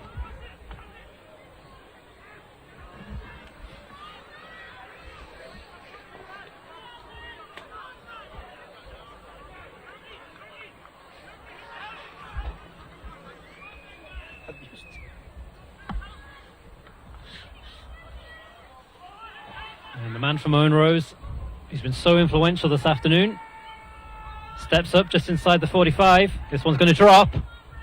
Oh, Conway couldn't get to it. Felgate did very well under pressure. And away come McDermotts. But that's touched on the ground. And this is a simpler chance for Brendan's to make it 3 to the good.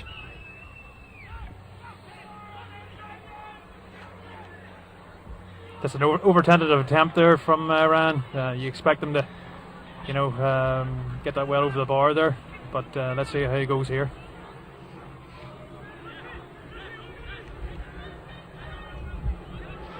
It's awkward for a right footer,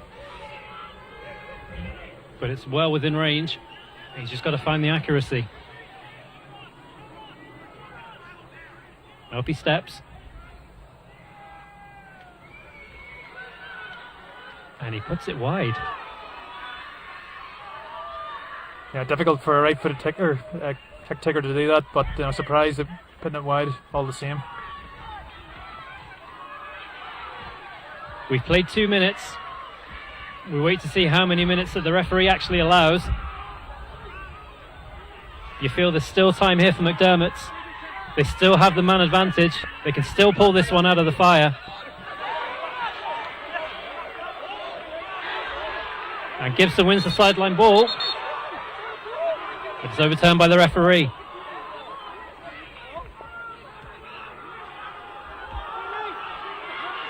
Which was just as good for McDermott because Conway was in on goal on his own. Yeah. Here we go again. Gilbride to Staunton. Gives it back to Gilbride. That was a bit of a cheap tackle. It was a bit of a sandwich.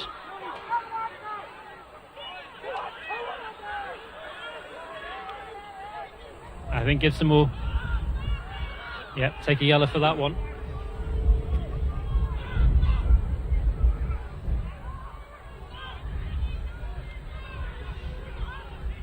Will Gilbride drop this one in? Yeah, it's called. This has got to go into the mixer. This has out. Yeah.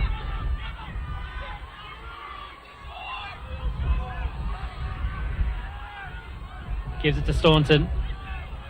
They're going to try and work it in. In for Mannion. Back out Chapman. You feel there's something's got to go in. It's played out. It's in the box. In the goal mouth. It's all over. And St Brendan's have won their first championship of Britain. Congratulations, Barry. Thank you, Anthony. McGovern is from year to year. What a turnaround in that game. I've no trouble saying it. We've picked Sean McDermott's pockets there. Sean McDermott must be, you can see the despondence there, but a heroic effort by all the lads to a man, and some great decisions there from the management as well. I have to say, Ryan Devine, what a performance. Oh, without a shadow of a doubt, Barry. He steadied the ship in the first half. He kept possession of it, but the score in the second half, like 2-7 to 3 point second half performance, just tells its own story really. That Brenda's really did, and they were well led by Ryan Devine. A tremendous individual performance, but great defending. Brendan's as a whole, like McDermott steadied the ship in the second half, but came up short because Brendan's were, I think, just more clinical on the day, really. But well done and congratulations. A great performance to Brendan's. Well done. Thank you, Paddy. as the players celebrate on the pitch, we'll just have a look at some of the highlights from the game here. And certainly in that second half, it was a massive U-turn from what we saw in the first. And this is a key moment. Ryan Devine putting the ball into the back of the net. Colm Conway having won it from a high ball that got skied into the air.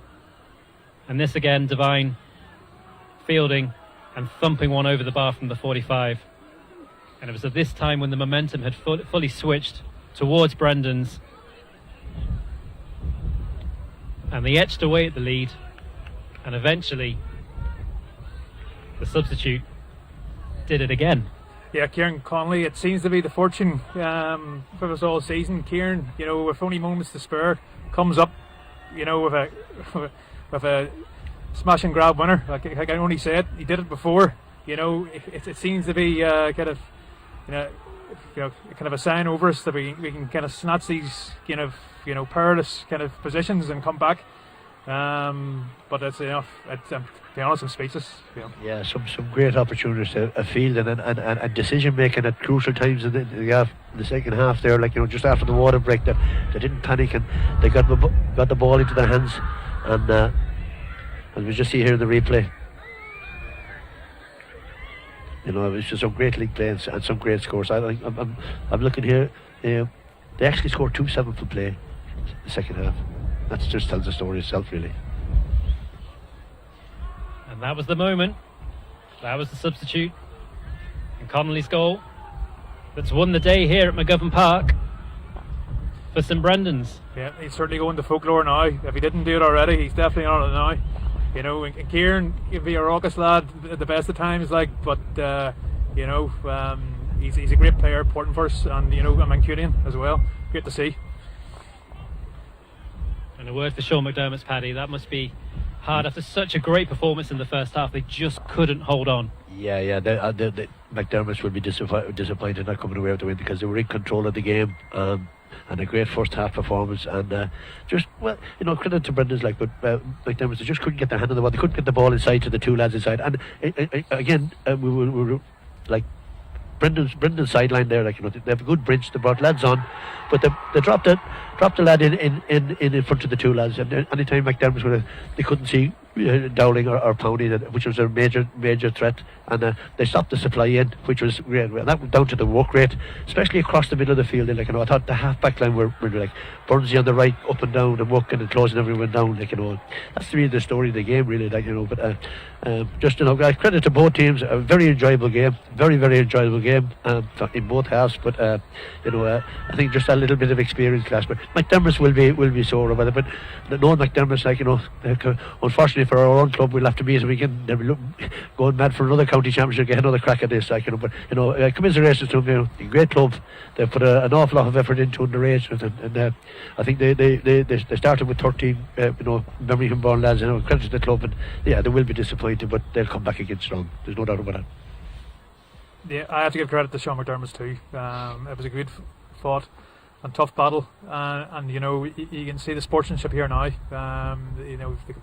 They can kind of put the head held high. The duel for them was getting this All Britain title. It's escaped their hands, but we have to give credit to my own club there. All the players there have turned it around. How, I don't know, but it was a gargantuan performance by the lads, and it makes me very, very proud to be chairman.